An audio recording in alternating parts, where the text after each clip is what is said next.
What's going on, everybody? Welcome back to another edition of the Hard Count. I'm your boy Anthony, always as joined by CJ, my boy. What's going on? Connie, what's going on, man? How you doing today? You know, I'm still CJ. I got a question, very important question for you. Actually, now that I think about it, you got the Xbox same day as me, bro. You got any updates on it? Nah, I just see the same thing, bro. Just the Same date. thing, bro. Preparing your order. Preparing order April 9th. Yeah. Walmart out here got me messed up, bro. I don't appreciate it. They might be scamming the kids, man. Yeah. If they did, they got me. They got a rack out of me. So, sheesh.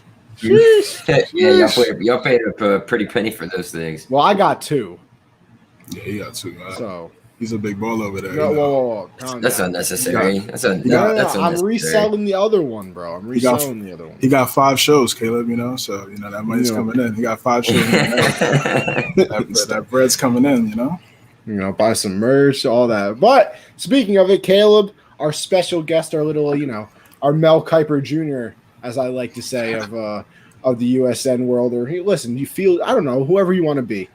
You made a little face, but whatever. I'm definitely not Todd McShay. That's definitely out of the question. So I don't know. You know what? You're Caleb. That's who you are. Yeah, both of them. I'm one and only one of the hosts of Saturday Standouts, rocking my gear here with Sam Daring. Unfortunately, not able to join us tonight. He was originally going to be able to, but he's traveling and whatnot, and then he's doing something else tomorrow, which Saturday Standouts is getting pushed to Thursday. So if you guys are tuning into that, we're going to be going over cornerbacks. It's going to be a fun time, but. Later on Hard Count, we're going to be going over my mock draft I just put together right before the show.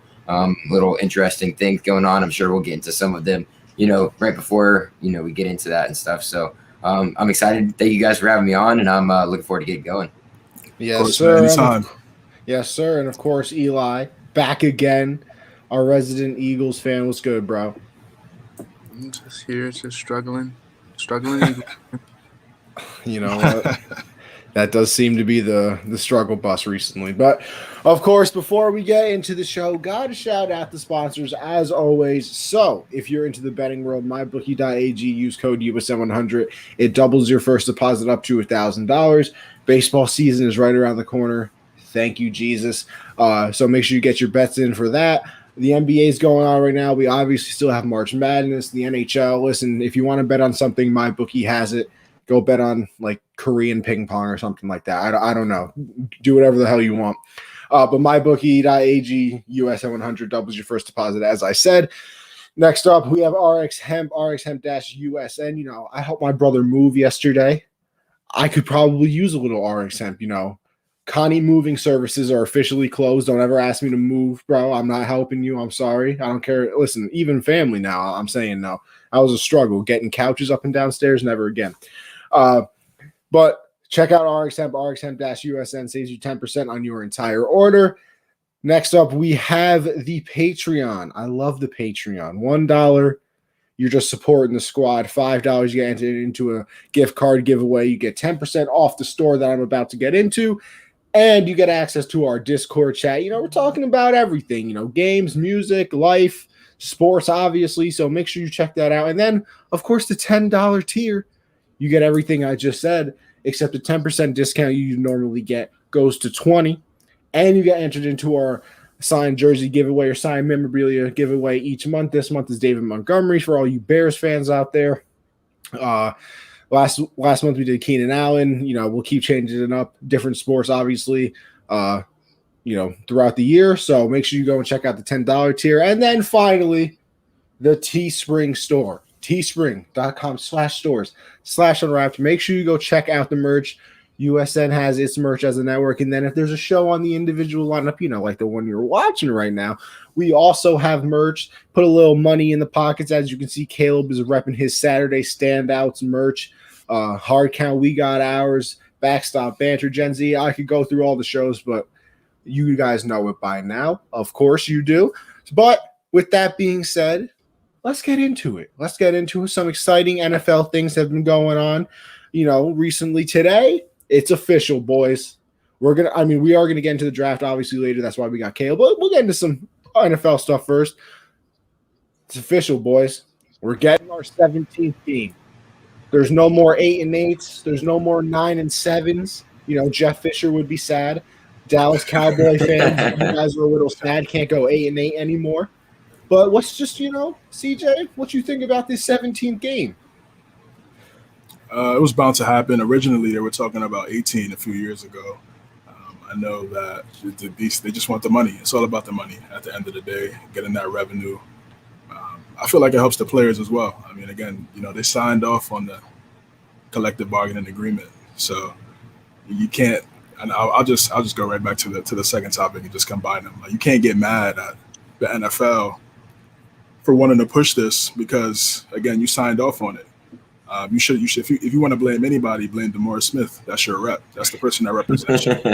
That's the person that's there with you, that represents you when you in these meetings with Roger Goodell and the owners. So if you wanted something changed in this CBA, that should have been something you should have talked about. More guaranteed money should have been something you should have talked about. The owners have a 52, it's 52-48 split between the revenue right now. So, I mean, obviously the owners are going to make more money. So I feel like, and it's just players. I mean, if players, they could add in that extra game, they could get a couple more catches, a couple more touchdowns. That could get them some more bread in terms of incentives and things like that. So, and obviously add another team last year to the playoffs also helped. So I'm a fan of the move. I mean, more football. We're all fans here, so I'm not against it. I think eventually we'll see 18 game schedule, and then we'll probably see 8 teams in the playoffs.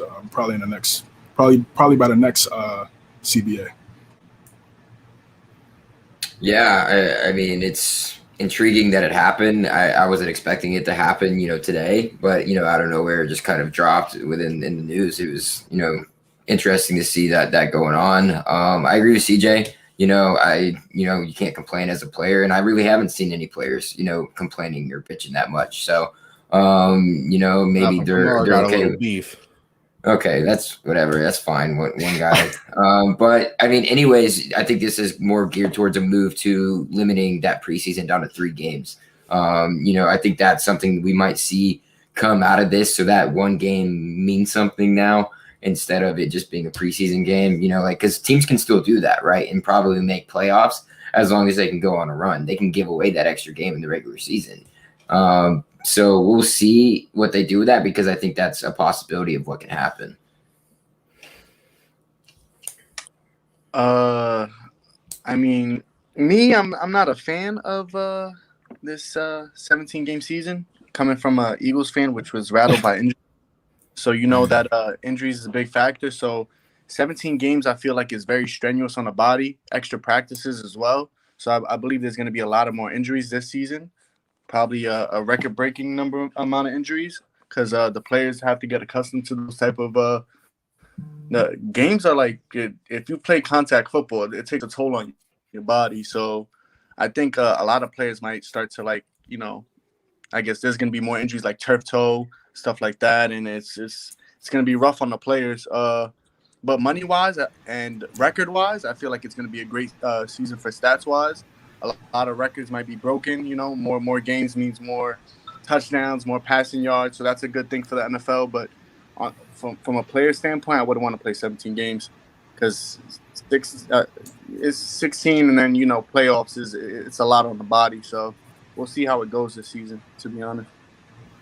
Honestly, I didn't even think about, what you just brought up, Eli, with the fact that some records and things could be broken. And this is just a whole separate conversation, but do you like they do it in baseball? There weren't always 162 games, so when players would break the old records when they were playing, I think they used to play 154, they would be like, oh well, the record doesn't really count, you're playing those extra games.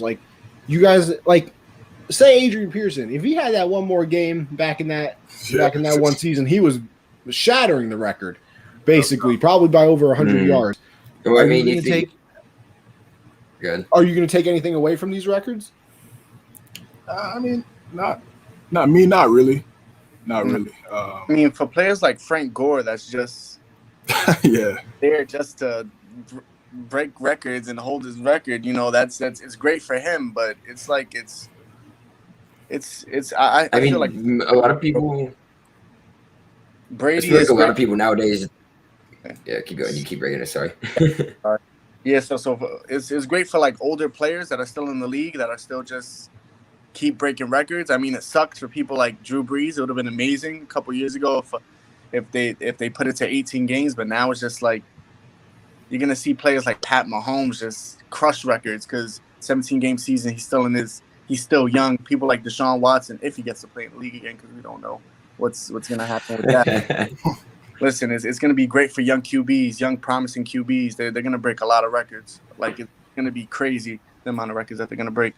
So, but No, I mean, they're going to be like, damn, we had 16-game seasons. It's not fair. yeah. I mean, that's definitely something to think about, and that's definitely going to happen. You know, I mean, obviously, a longer season, you get more chances to pad your stats and all of that nature. But in terms of how we view it, you know, from a fan perspective or people who pay attention as analysts and things of that nature, what do we judge players off of? Championships, right? You get a championship, your, you know, level in our minds go up, like as a value to a team or an organization or whatever it be. So maybe like the stats aren't going to matter as much. You know, we're just going to start slowly forgetting about them as much because the league is now gearing it towards what the fans gear it as. You know, it's championships. You want to win a championship. You get all the incentives, but they get the money out of it. So they want that too. So that's kind of, I think it's just heading more and more money-wise. It's just revenue that they're going to continuously bring in because NFL is the largest sport in America, the most popular sport in America. So I think that's an obvious move for the NFL. The players agreed to it. That's the deal. You know, at some point you revisit that. You know, your contract expires at a certain point, and that'll happen. But we're going to see a totally different football. I agree with you guys. These stats are going to be stupid. Somebody's probably going to throw for like 6,000 yards or something crazy at some point in a season, and we're just gonna be like, Jesus Christ, what is gonna come from that? And it'll be interesting because the injuries are gonna come into play. Players are gonna get upset. Their careers might be ended because of the length of the schedule or things of that nature. But we'll see what happens with it. It's gonna be interesting. That first injury that happens week 17, like God forbid somebody tears their ACL week 17. And all of a sudden, if they're on a contender. What if they're on a contender and then like you're screwed? Right. Like I think that's the thing that is going to get everybody going. You know, and not even a contender. Honestly, I feel like you're going to see, like in a weird way, it'll be like a good player on a terrible team. We'll just go with the Jags. Like, what if this year Trevor Lawrence gets drafted by the Jags, which he's obviously going to do, goes out there week 17 and tears something? That the first thought. I mean, but that happens. Gonna have, that happens. No, it does. It does. But Joe Burrow was halfway. Joe Burrow was halfway through a season, and that happened to him. So I mean, you can't really. I do like that happens. Certain positions will be valued less, like the running back position, all that wear and tear on. That's something that's like, imagine Saquon. Like I believe Saquon's value is gonna go down, especially coming off of an injury. And then he has to play. I traded him away in my dynasty league because of like injury. Like wear and tear. I believe a lot of players we're not gonna see those huge long contracts. We're gonna start seeing shorter contracts because it's very like you're very unsure of what you're gonna get from those players. For multiple 17-game seasons, it's a gamble, especially at the running back position. So we'll see how that. Do you think that's part of the college game moving into the pros? Yeah. So because the shortened contracts where it's kind of like a transfer, like you get that short contract, you can go wherever you want to in a short period of time. Like same thing when it comes to college, but it's called a transfer or whatever. So, I mean, I think that's just more of the college game moving into the NFL. I mean, I haven't looked at it that way until now, but it's very interesting to think. No, it's a good point. It's true. I mean, just my previous point is like, I don't have a problem with the 17th game. Listen, like I said, you put an extra game in front of me, I'm a stupid kid who likes football. I'm going to sit there and watch it if it's, only the Jets versus the Jags week 17. I'm going to sit there and watch every football game that's available. But I mean, the like annoying football fan is going to be like, oh, week 17, my quarterback got hurt. Now he's out for the year. Like you see, like that's what they're going to do. That's going to be the first complaint the minute something like that happens. And I just don't think I'm prepared for it. Like, I'm really not, because I'm gonna be out here having to get into Twitter fights. I'm gonna have to have CJ come over and be like, "Yo, Connie, calm down. We got a show to do." I'm gonna be all mad, you know. It's the nature of the beast, bro. It's the nature of the beast. Again, like all four of us have stated, they signed off on this. Again, if you're mad at anybody, be mad at DeMar Smith. At the end of the day, that's the guy that when you walk into the building and represents y'all when it comes to talking about the money and what needs to be done.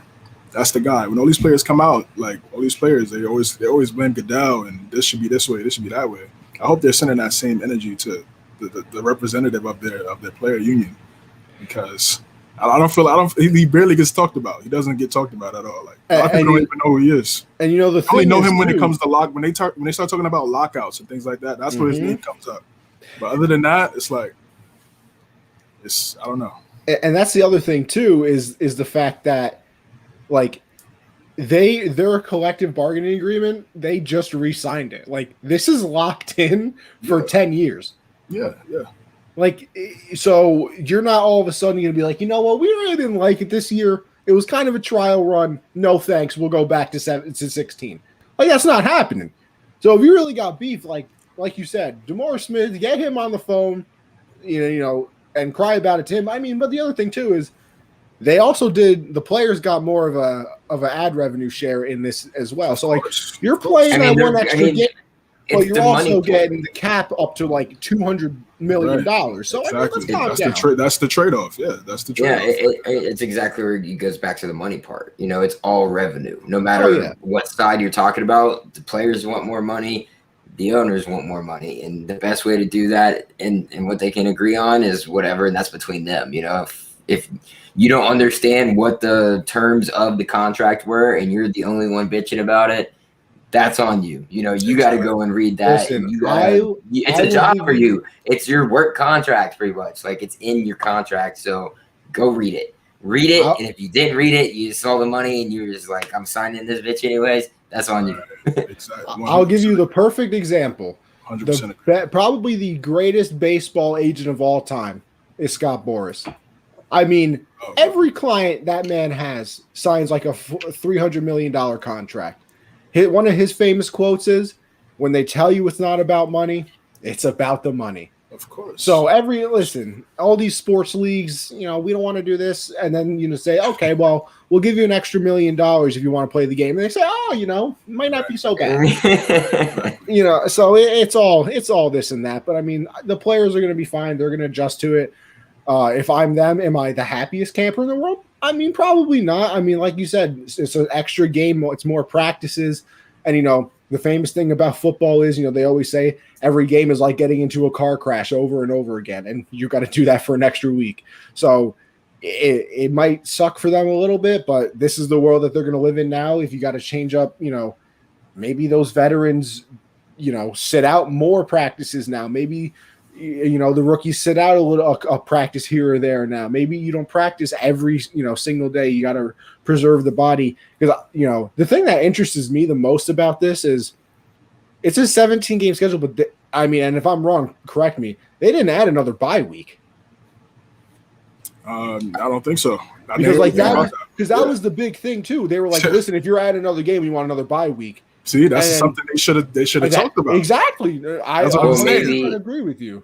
Maybe they use that's where I go back to the 3-game preseason. Maybe they use it and take that away and then add a bye week in there somewhere, so that it's not even longer. Because even adding an extra bye week adds another week on to the NFL season. You know, here's my thing too. Here's my thing. That's true. They're probably going to add this extra week onto the end of the season. So if you added an extra bye week, you could have added the week to the front of the season, and which you would ultimately, but you would still teams still have to be played, right? 19 weeks. That's a 19, right? Right? Oh, no. Am I right? Am I right with that? Or no, I'm at 18. It would be an 18 week. Yeah. 18 no, I understand that. NFL schedule. I think maybe that's what they might be moving towards, though, is getting rid of that third preseason game and then putting the bye in there as an extra week. Right. I mean, yeah, it's possible because obviously this extra game now they only play 3 preseason games instead of the 4. The weird thing with the NFL, you know, I was listening to ESPN radio today too, is like they refuse to go up against Labor Day weekend, which I mean, I also don't understand because like the NFL will literally take on anything. They play on Christmas, bro. Like they play on Christmas. They play whatever day they want. They go against any sport they want, and they're scared of Labor Day weekend. Like if you move the season up, like I said, that's why. What's on Labor Day weekend? You have nothing. It's just Labor Day weekend. They just refuse to play during it. That's why they move the season. I work on Labor Day. Bro, listen, that's the NFL problem. They just literally will not have games Labor Day weekend. They moved away from it because I was listening to the Raiders today. They used to start the season in like August, and they moved it to September because they're like, oh, Labor Day weekend, we can't, compete. I don't know. I don't know. But yeah, I don't know. I just think the practices are going to be limited, and they already don't really use a lot of pads anyway. They're just stumped. They're not hitting like back in the day where it's just going crazy in practice, and then in the game it's like it's easy because they're practicing the same way. It's a much different game now. Softer. You could call it that for sure. So teams just gonna have to be smarter with how they approach practice, especially like you said for veterans, for these older guys. Take a couple of days off throughout the week, heal up, because we know what you're going to produce on Sunday. Yeah, for sure. And speaking of things that got interesting, we already got some NFL draft trades. Now I'm going to be careful with this topic because I don't want to ruin Caleb's mock draft that we're unveiling. No, you can ruin them. Yeah, I mean you can ruin them. No, we'll just talk about other things in the draft because of course, of course. So San Francisco moved up to the 3 spot in the draft. Miami originally had it. Miami then got the 12th pick from them, but then they moved up to the 6th overall pick with Philly. Philly now has a 12th pick. So after everything, gets done, the 49ers have the 3rd pick. The Dolphins go back to the 6th pick, and then not the 49ers. The Eagles are at the 12th pick. Even I get confused, okay? If I did a bad job explaining that, Adam Schefter does everything a lot better than me. So, just the reaction to it, obviously not just, the San Francisco trade, but, obviously the Eagles and the Dolphins, Eagles moving back, the Dolphins moving back up. CJ, what was your just reaction to everything? And, you got any idea what position, what player they might be, each team might be going with? Yeah, I feel like San Francisco definitely they're going to go for a quarterback. They obviously don't believe that Jimmy Garoppolo is going to be their quarterback for the future. You don't make a move like that and don't go anywhere else but quarterback. So they see somebody that they've been watching, they've been scouting, they've been looking at over the past few months, and they feel like they want to make that move and jump over teams like Carolina, a couple other teams, maybe New England as well. They're down at 15. So they want to make that move. So I think I don't know who's it going to be. It's a lot of talk. Kyle Shanahan's really coached an array of different type of quarterbacks. Matt Ryan more in the pocket, Matt Schaub in the pocket. Kirk Cousins can move around a little bit. So RG3, back for his rookie season. So it's really a wild card. I have no idea. A lot of these quarterbacks that are coming out in the draft have a little bit of a mixture. Most of them can really run outside of really Mac Jones. So people he's not the most mobile guy. But again, like I said, Shanahan can adapt to any type of quarterback, any type of style. So that's how great he is as a play caller.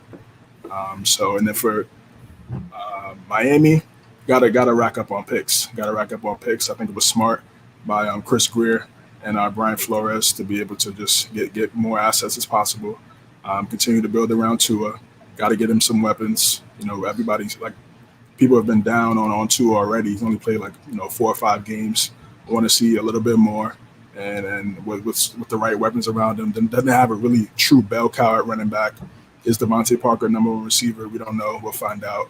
So I think they're going to go get a wideout with that 6th pick right there. I think that puts them perfectly in position to get either one of the Alabama guys or Jamar Chase. And at 12 for Philadelphia, same thing. Don't have a lot of cap space. You're paying Carson Wentz still off the trade. You need as many picks as possible to try to rebuild the franchise. I think it was one of the smart moves by by Howie Roseman. I know he gets killed every day by Philly fans, but that's the right thing to do. You got to be able to build around Jalen Hurts, and they've said that they want to build around him. I think it's smart. That they're not sure if they're not. I mean, well, they're not paying him a lot. He's a second-round pick. So they were originally trying to move up to that 3 spot. Yeah. Oh, they want to move up to 3? Yeah, which they wanted to move up to 3. But it's okay. Yeah, I mean, well, I think that at least they're getting at least they're trying to get as many assets as possible. They have to build that team. They don't have a great secondary. The linebacker core has always been an issue for the Eagles. Me and Eli have been talking about this for like almost a decade. So they've been struggling with that. Wentz VP, baby. Yeah, they need a wide receiver. They need a true number one. They don't have a true number one. Is it Fulgham? I doubt it. Ertz is, he's still good, but yeah, he's probably on the way out in a year or two. Might get traded. So just rack up on picks now. Do you trust Howie Roseman to draft the right guys? And that's the question. Shout out to the Eagles. Quando. What do you think about everything, Caleb?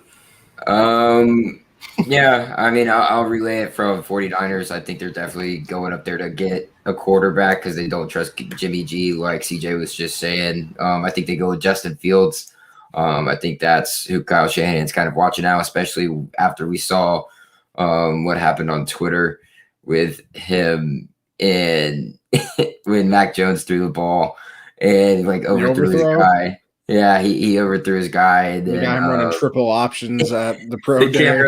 The camera immediately shoots to Kyle Shanahan's face, and he's like, okay, this is not who I moved up to 3 to take. So I like Justin Fields, going there to San Francisco.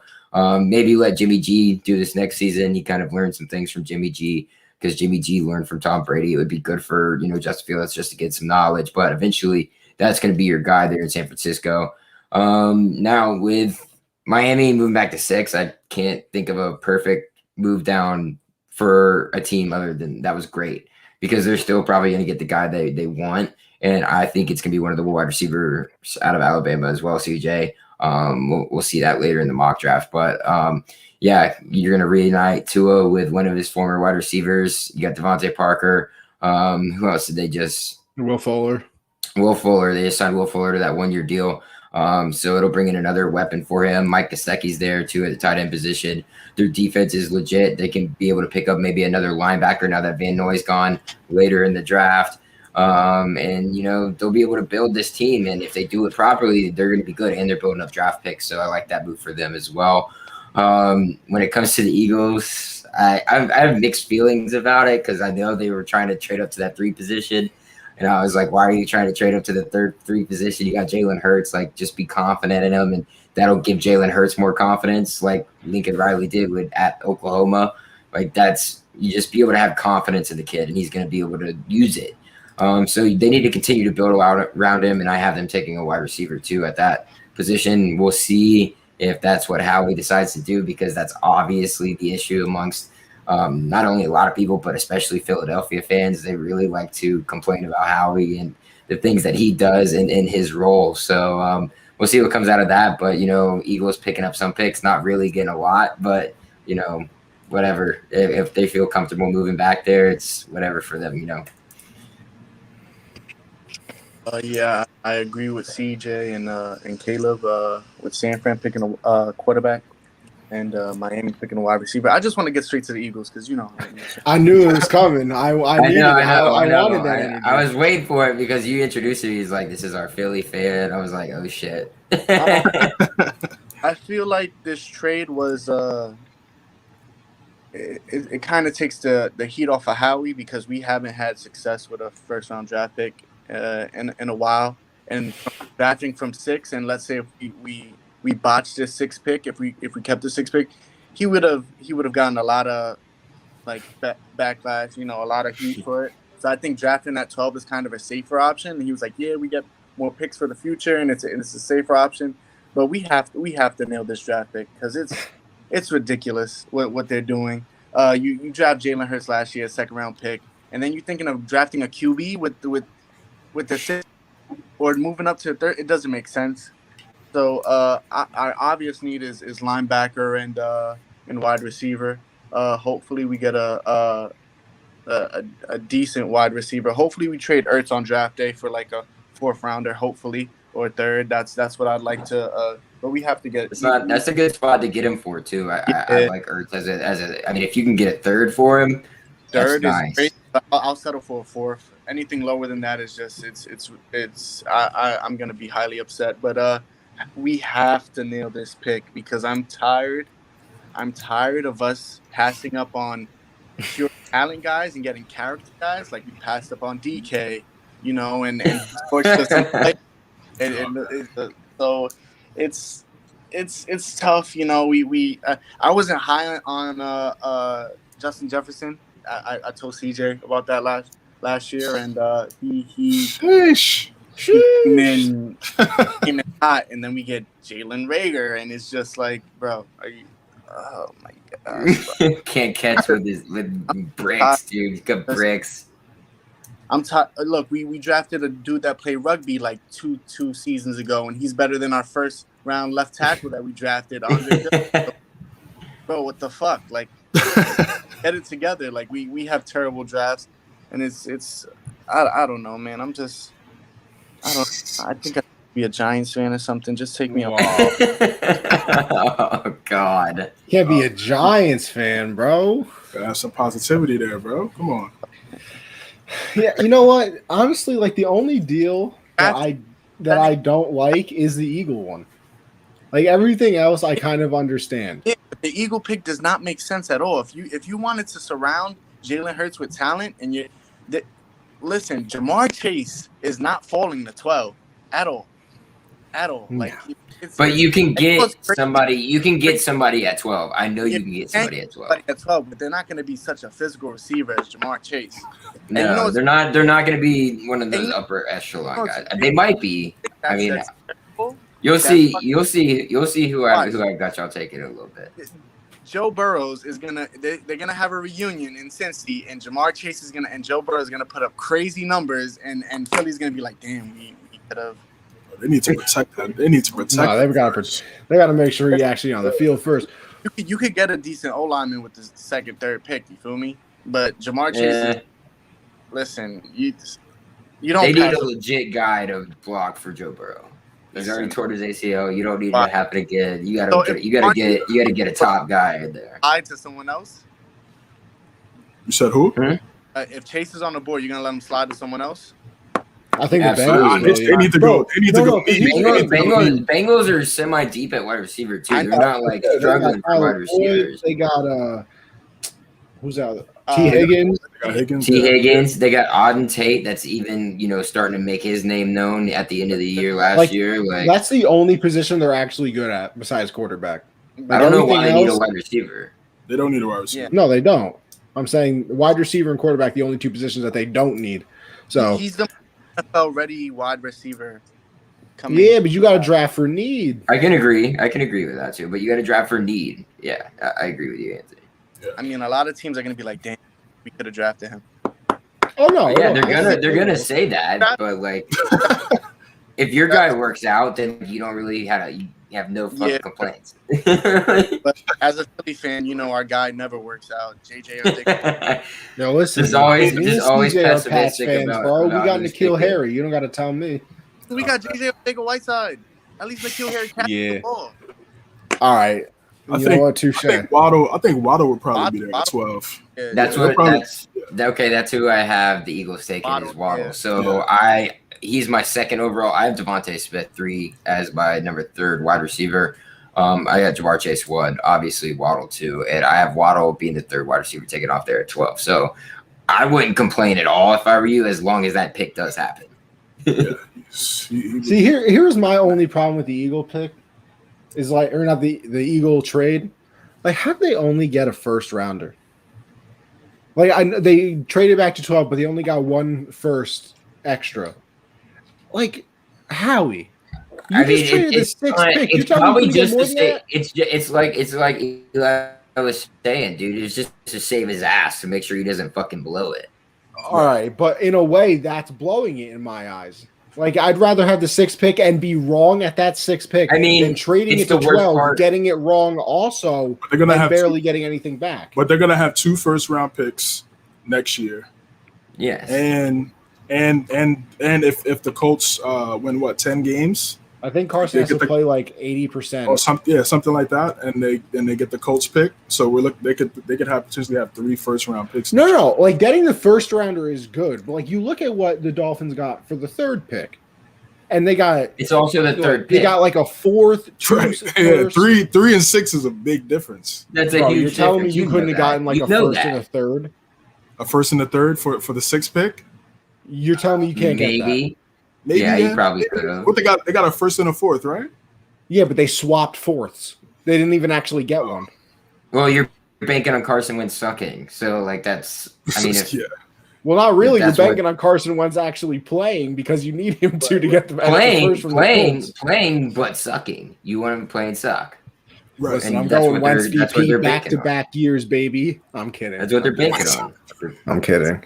At least banking on Carson Wentz playing and not winning games. Well, listen, Philly don't know what they're doing because, listen, I've said this before. They had Carson, then they build a statue of Nick Foles outside the stadium and say, oh, yeah, Carson, don't worry, this is your team. And then they go and draft Jalen Hurts. But they're like, oh, yeah, it's still your team. And then they were going to do the same thing to Jalen Hurts. Like, they were really going to draft another quarterback probably. Like, you didn't see how this one just turned out, buddies? Like, you sure that's a bold strat you got there? I mean, it could be a different. You don't know what's going on in that locker room or in, the building. So, like, it's hard to say, what was going on. Caleb, I know time. everything. You would be against that? Forget, Trey Wingo. Trey Wingo just, tells you everything. So he's like your brother. Yeah, you would be against that? Drafting a quarterback? Taking a quarterback, have him compete, and see who's Hell your franchise no. guy. No. So But You- so we wait second-round draft pick for what? That's what I'm Right, saying. but- You just wasted a pick then. Yeah. You got to at It was- least give him a full year. Double dipped on wide receiver. All right, all right, Caesar, here's my other problem then. What happens if Jalen Hurts this season is fantastic? So what do you do with that quarterback you just drafted? You're not getting a first back for him. No, you try and build around him more. If you're going to. No, but I'm saying if they drafted a quarterback at 3rd and then Jalen Hurts is good, you now have Jalen They would Hurts have you to- want to but I'm keep saying and then they an would- extra quarterback. But I'm saying, so you're assuming that Jalen Hurts will win the job when they compete. Because I'm saying if they draft a quarterback and they both will go at it, I feel like a good problem is having 2 good quarterbacks. That's a good problem. See, I In disagree because college- they in always college- say in college, that's having how more they- than one quarterback means you don't have a quarterback. In college is good because you want to be the best that you could be. So you got to figure out who the hell is the best quarterback. And like when it comes to the NFL, it's a different jump from that. Like obviously you want the best quarterback, but like they have options, like if you're not good, you can go down to like D3 in college, or you can go down and still be successful and like work on your shit. And then maybe eventually be a backup in the NFL or something crazy like that. NFL, you fail, you're out of the league unless you're just like a really good backup, like these guys we've seen for years, like a Fitzpatrick or somebody like that are just, mainstays, Brian Hoyers of the world, like those guys. You have to be really good to be a backup quarterback in the NFL. I'm just saying that. I mean, if Jameis Winston, for instance, fails, he might be a backup quarterback just because of what he was able to complete and do in college, and that's whatever, and what the numbers he's able to put up. But if Jameis Winston wasn't tied to a national championship in college, or if Jameis Winston didn't throw for 5,000 yards and has led the league for the past 5 years in yards, except for this past year, like excluding this past year because he obviously didn't throw that much, so he's like number 3 now or whatever. But I mean, still, if he didn't do all those things, he'd be out of the league. He would be completely out of the league. And I mean, it's hit or miss. You got to take chances, but like I don't know.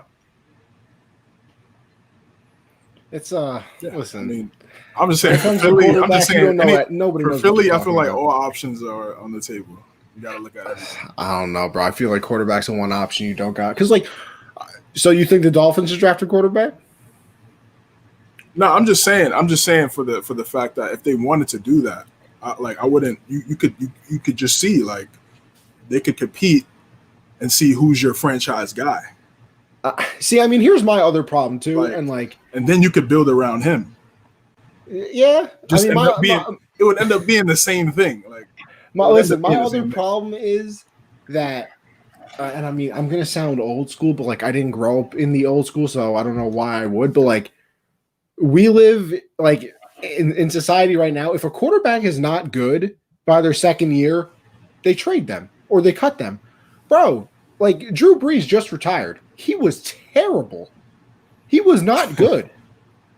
And he's a first ballot Hall of Famer. So I mean, like, also I feel like everything's just everybody's so jumpy now. Like, bro, they're like 21 years old. They just started drinking. Give them a chance, bro. Like, give them a chance. Maybe they had too many frat parties.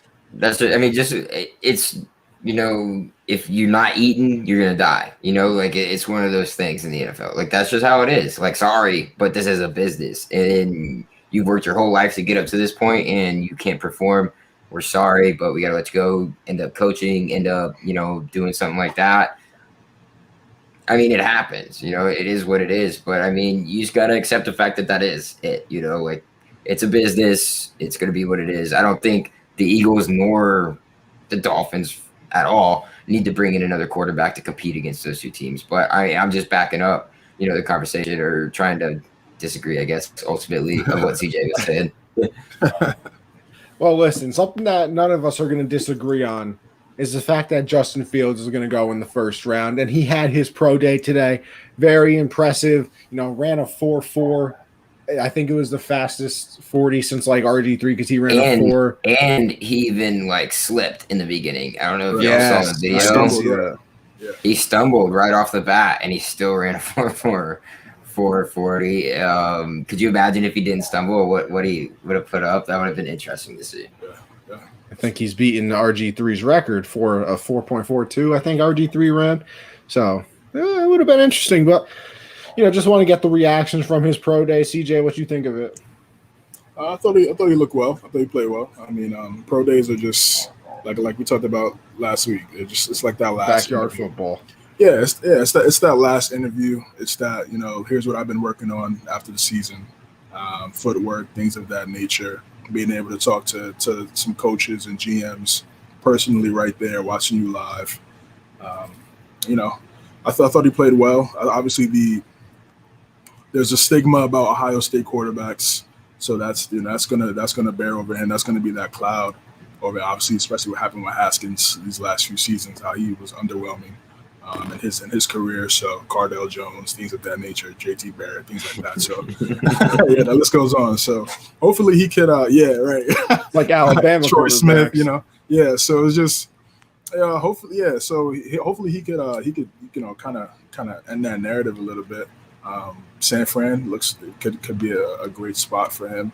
Like we've talked about, his ability to move out the pocket and make plays. I think sitting for a year would definitely be perfect for him, and learn the system. Kind of similar to, well, a lot of people forget. Mahomes, he didn't play his first year. He sat behind Alex Smith. Exactly, sat behind Alex Smith, already a team that already had a really good roster, playoff team.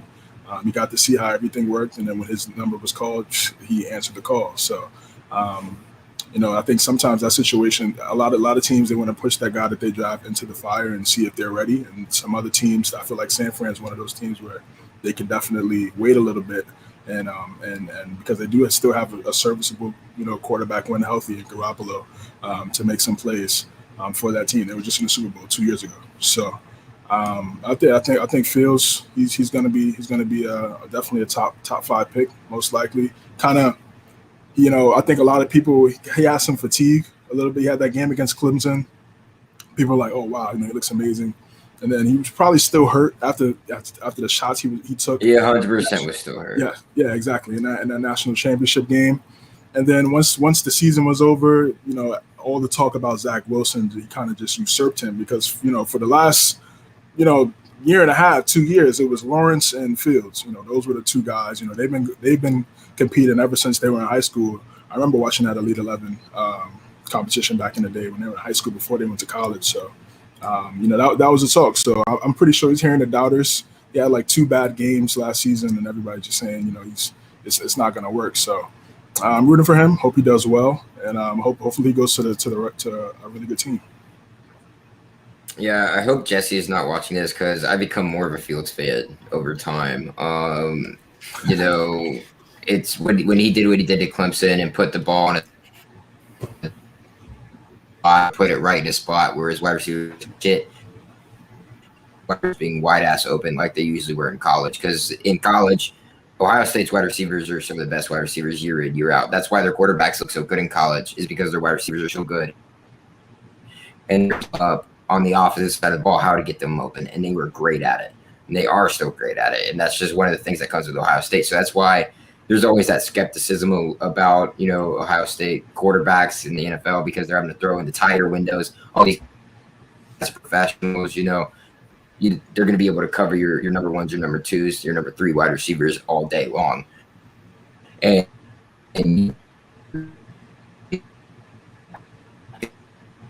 oh man, Caleb's struggling right now. Oh, I contribute that to him being hurt. Yeah. What? So you're struggling right now with the Wi-Fi, bro. Yeah, Optimus Prime over there. I'm breaking up. Oh man, I'm sorry. But yeah, whatever. I apologize, guys. It's my fault. You're good. But yeah, I like Justin Fields sitting behind Jimmy G is a great idea, in my opinion. If you're Kyle Shanahan and in the 49ers organization, you have him sit, and then, eventually Jimmy G's going to know it's time. I mean, he's not getting any younger. He's still old. You realize how long he was in New England. He was there for a long time as Tom Brady's backup. And so he's going to be able to bring a wealth. Yeah, I think he's like 30, 31, something like that. Yeah. But it'll be good for him to learn from a guy like Jimmy G, because it's going to teach him a lot of what the other guys at Ohio State didn't get. All these other Ohio State quarterbacks were thrown into it. They were just like, here, be as good as you were in college. And that's not how you can do the Ohio State quarterbacks. You got to teach them, roll them along slowly. And I couldn't agree with you more, CJ, on that. I'm a fan of Justin Fields, so him going to San Fran, that would be amazing. If you guys watch QB1 on Netflix, Justin Fields was on it, and it was amazing to watch him play there. He's a huge competitor. To be honest, I think he is going to be, like, in the long run, he is going to be the best quarterback that comes out of this draft, because he has the physicals and he has the arm strength, and we just got to see what his IQ is at NFL level. But I think his pro day it solidified him as a top 5 draft pick. If he's there at 3 San Fran, you got to take him, because you're not going to be satisfied if you get, like Mac Jones or anybody down the line, because I don't know, after that you saw Bill's face. So yeah, man. And Justin is the truth, man. I say it like he's I feel like he's like a Cam 2.0, like with a better arm. He's just Cam 2.0. Whoa! I'm sorry. That means I'm not drafting him. Yeah, he's a big bro. Like body wise, he's like a Cam 2.0. Like he's a big dude, has an amazing arm, and he can run the rock. But, I mean, let's see, man. Let's see, because Cam 2.0. 2.0, man. 2.0. Coming out. Because we'll see. First few seasons, Cam MVP season. Cam, okay. Cam 2.0. We'll see how that goes. Right, I mean, it's possible if he goes to San Fran in that system. They got some really physical wide receivers. Yeah, they got some physical guys. Yeah. God, Cam 2.0 gives me nightmares. This guy, bro. Kind of gives me nightmares. We're going on season. Yeah, CJ, we're going on season 2, bro. Fields is a little reckless, though. When you see him running, he is a little reckless, like with his body and stuff like that. So hopefully he could learn how to, like, slide better and stuff like that, not take more hits, like unnecessary hits, stuff like that. Because as you see in like when you guys saw QB1, he was throwing his body on he was diving, jumping over people. Like, you can't do that in NFL. Your career won't last that long. College, sure, that's career. College too, wilding. So we'll see. NFL is a different game. Facts. Well, I feel like I'm actually excited for this draft. Like, I feel like this draft has, a lot of potential. I feel like every year we hype up the NFL draft because it's such a spectacle, and then it almost in a way never delivers for us. Like, I feel like it just doesn't deliver sometimes. But this one's going to be real interesting. Obviously, we obviously know what the first pick is going to be. The rumors of the second pick with Zach Wilson seem to be coming true probably. But I mean, you start going from there. I mean, there's been rumors about Mac Jones going 3 to the 49ers. I know this was his second pro day technically. So like, I guess, if you look at the first one, maybe you like him more after the second one. I don't know. Listen, but I think it can get really interesting.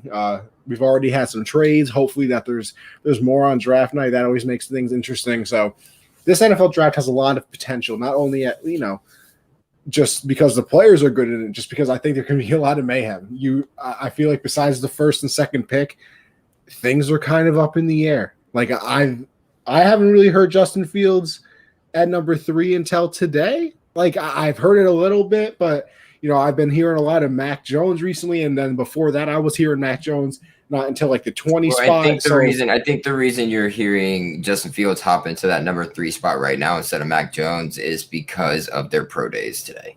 And there's a lot of differences between what they were doing on the field and the completions and, what they were able to show off to NFL scouts and NFL head coaches and things of that nature. And so that's kind of where that, storyline started to change was today. True.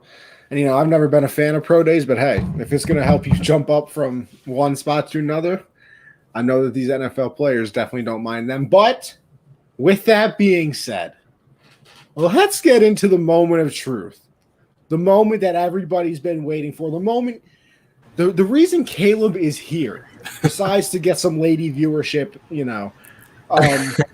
let's go to Caleb's mock draft. Oh, okay. Wow, I can actually still see you guys with the mock draft on the screen. Zoom it in just a little bit more. Let's see. We see. All right, hold on. Let me hit the zooms real quick.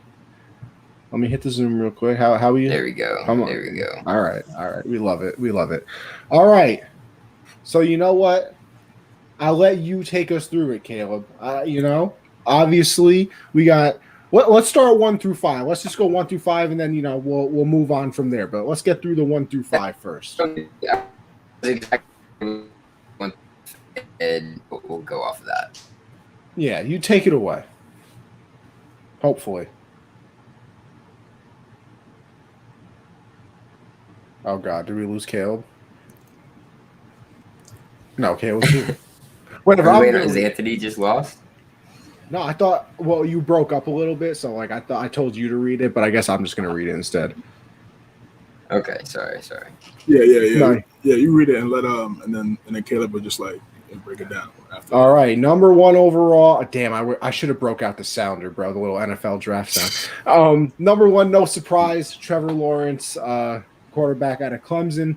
Kind of the unanimous number 1 overall pick. I don't think there's much of a surprise here. Caleb, is he the generational talent that people think he is, or is it overrated? I mean, you obviously heard best since Elway, best since Luck. Is he that guy? He's been labeled a generational talent for quite some time now, so I don't think he'd go away from that here. I mean, it's plain and simple. You take Trevor Lawrence, generational talent ever since he got to Clemson. So that's an easy choice for me for them. Number 2, we got the Jets going quarterback. Bye-bye, Sam Darnold. Zach Wilson, quarterback. He jumped up draft boards, and, a lot of people did say that this might happen, with pro days and everything like that. Is he worthy of that number 2? Because like I said, I feel like he kind of leaped up draft boards even over Justin Fields. Is he worth that number 2 to you? I believe it's teetering on the line. He could be, he could not be. You don't know with a kid like that. But he's, and but don't we celebrate a quarterback and for doing the same thing? We don't do it for the other prototypical quarterbacks that kind of do the same things just in a different way. So I mean, and obviously I'm talking about Patrick Mahomes because he's a different breed than all these other quarterbacks that we have because he can do all these different things. Zach Wilson is another one of those types, so I can see him being successful. Whether that's with the Jets or not, I don't know. But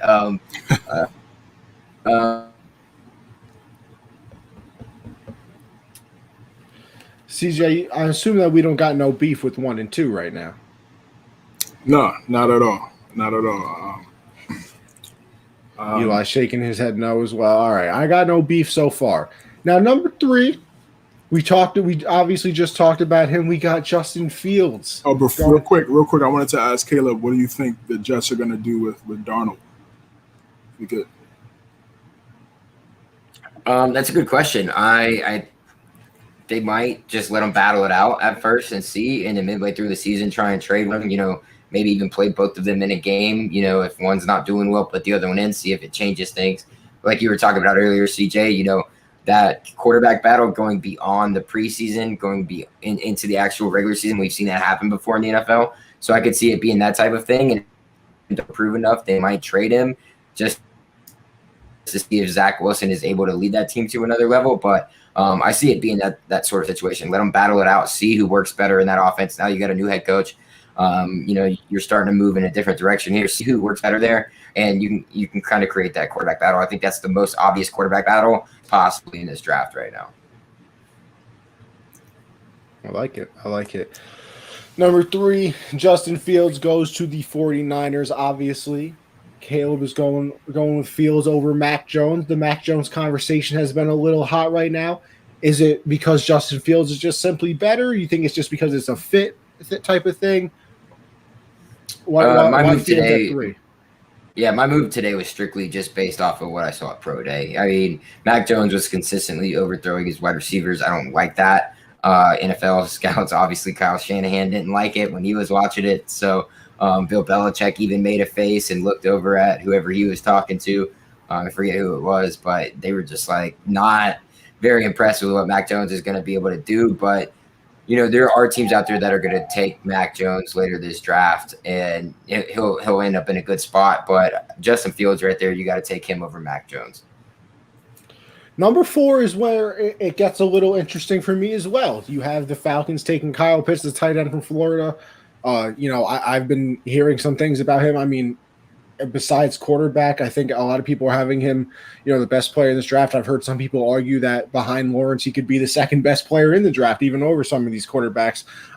He plays tight end. Obviously hear a lot of people say that he's just playing tight end because that's the position that they put him at. He could really be a wide receiver. I heard someone say, he's the second best wide receiver in the draft and not even, just tight end. So it's an interesting pick, because the other thing too is you've heard a lot of rumors of Falcons maybe wanting to go quarterback as well.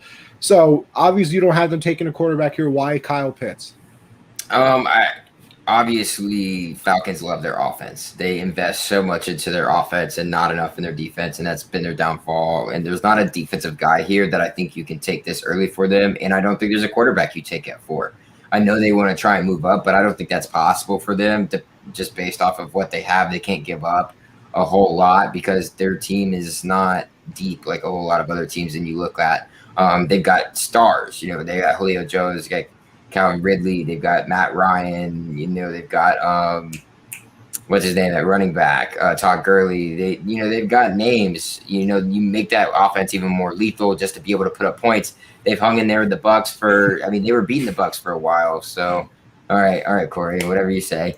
With 3, he said. But Kyle Pitts is such a mismatch. You can place him at tight end position or wide receiver. He's a mismatch, no matter who he's going up against at either one of those positions. I like him there at the Falcons at 4, unless they want to try and trade back. I ultimately think the Falcons might try and trade back, see if somebody wants to jump at that. But if they do stick at 4, I like them taking Kyle Pitts. What do you think, Eli? I mean, I do like the pick, but then again, it's like his ceiling is super high, but then there's also a chance he could end up like in Evan Ingram, that came out like, oh, he could play wide receiver, tight end, but he hasn't really lived up to his potential. So it's kind of a gamble at 4. I think it's pretty high, but he is a freak athlete, so it's like, I don't know, man. It's tough to tell, but I feel like he is. He is the best tight end in the draft, probably, especially speed-wise. but I think 4 is kind of high. I have him like around 5 or 6, but that's a decent spot for him to go. So I feel like He says hi, and then he says, "I have Yeah, about 5 or yeah, 6." yeah, right. That's what I was like, what? I because was listen, like, what? I mean, I don't. You know why? Because we were at 6, and they were talking about the Eagles drafting Kyle Pitts, and now we're at 12. So I'm kind of That's pissed, especially if we lose Ertz. So I'm kind of like You guys got Goddard. You're fine. Goddard is. Goddard's a beast. I like No, Goddard. Goddard's and bro, that's a grown man. Goddard's soft. He got punched in the face. Okay. All right. yeah, that was bad. So I like if he. but Pitts, man, he is a freak athlete. So I mean, like but I feel like the foul. What more offense do you need?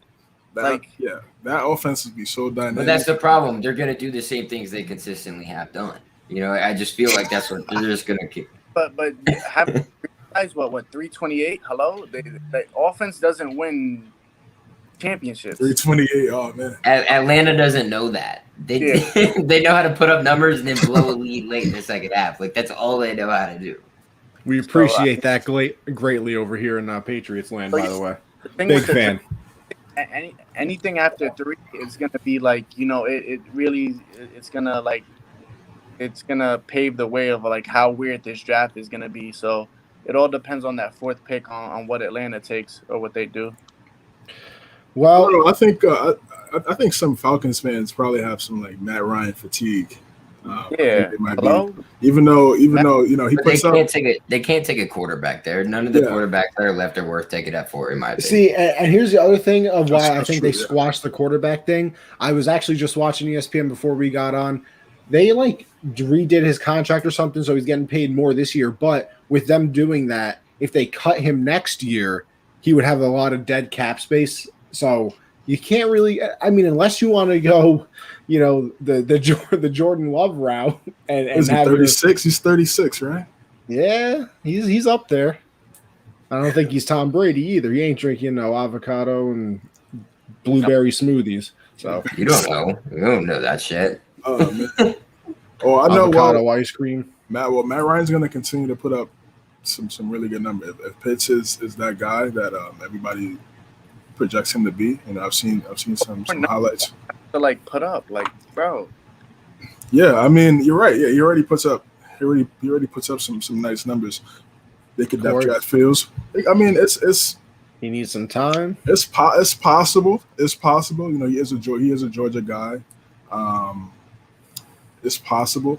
Like but I said, it's just if you see him falling from 3, like, do you see Fields? Yeah, it's just I just don't know what San Fran is. I feel like if he's there, they take him. I don't know why. If Fields is there, or Falcons take Fields. Okay, I could see that. I could definitely see that. 'Cause I really feel like Falcons fans are a little tired of Matt Ryan, man. I feel listen, I know they're tired of blowing leads. That I do know.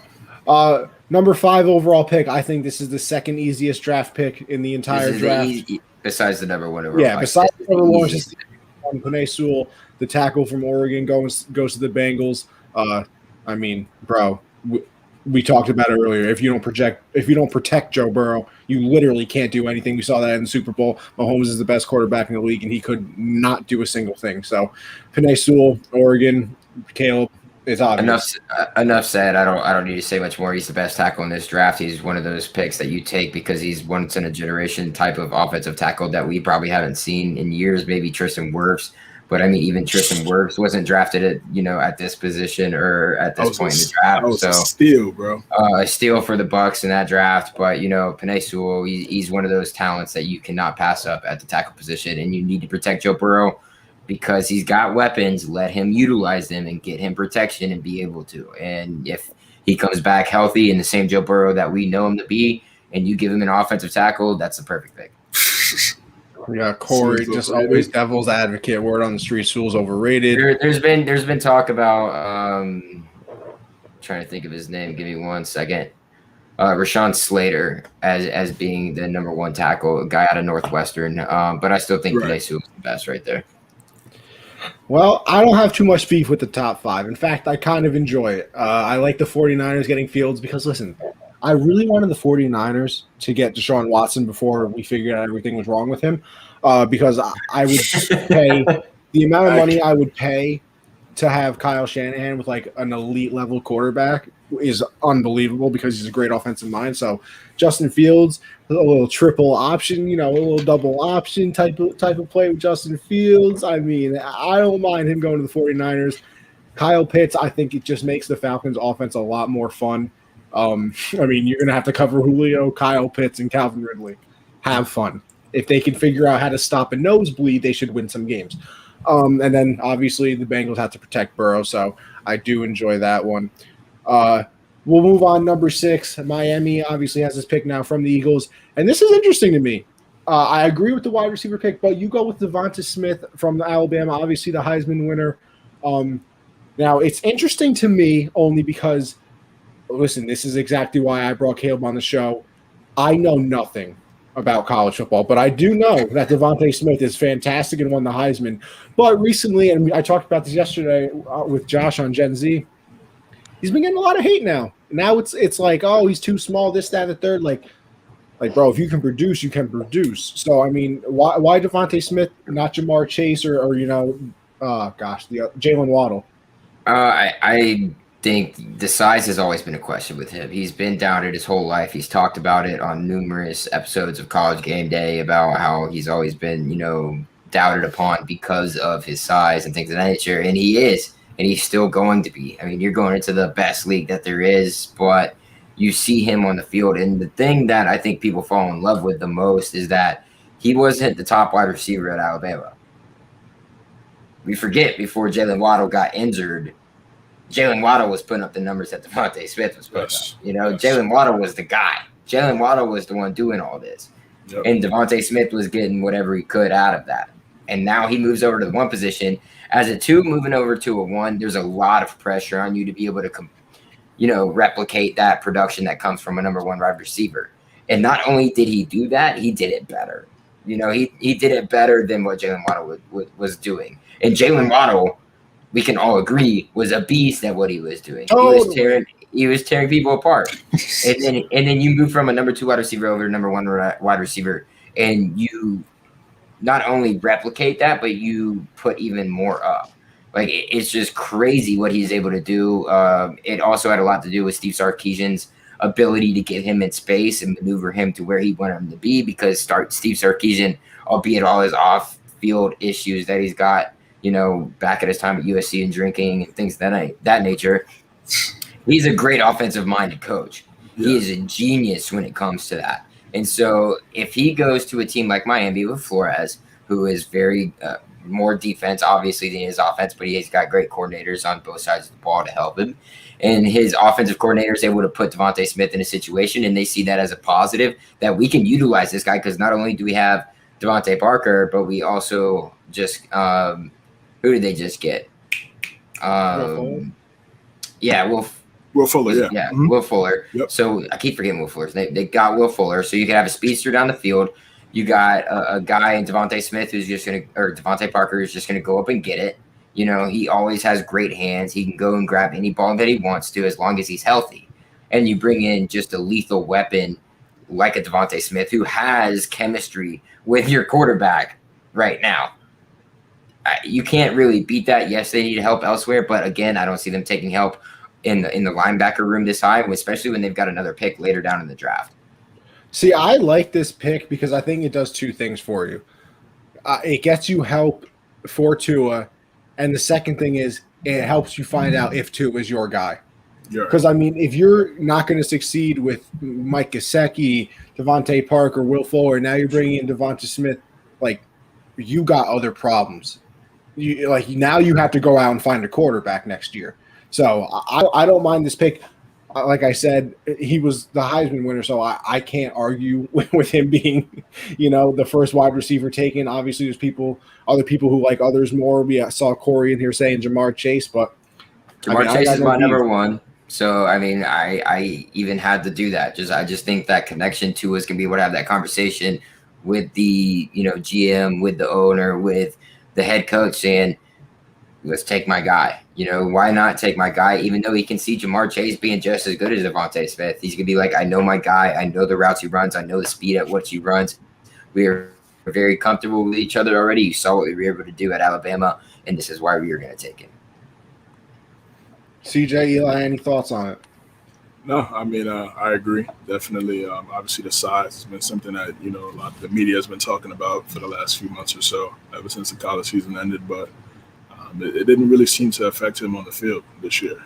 Really didn't get hurt, didn't have any crazy injuries. He's playing in the SEC, the most competitive conference in college football. So all SEC played against all SEC teams last year. So it was dominant.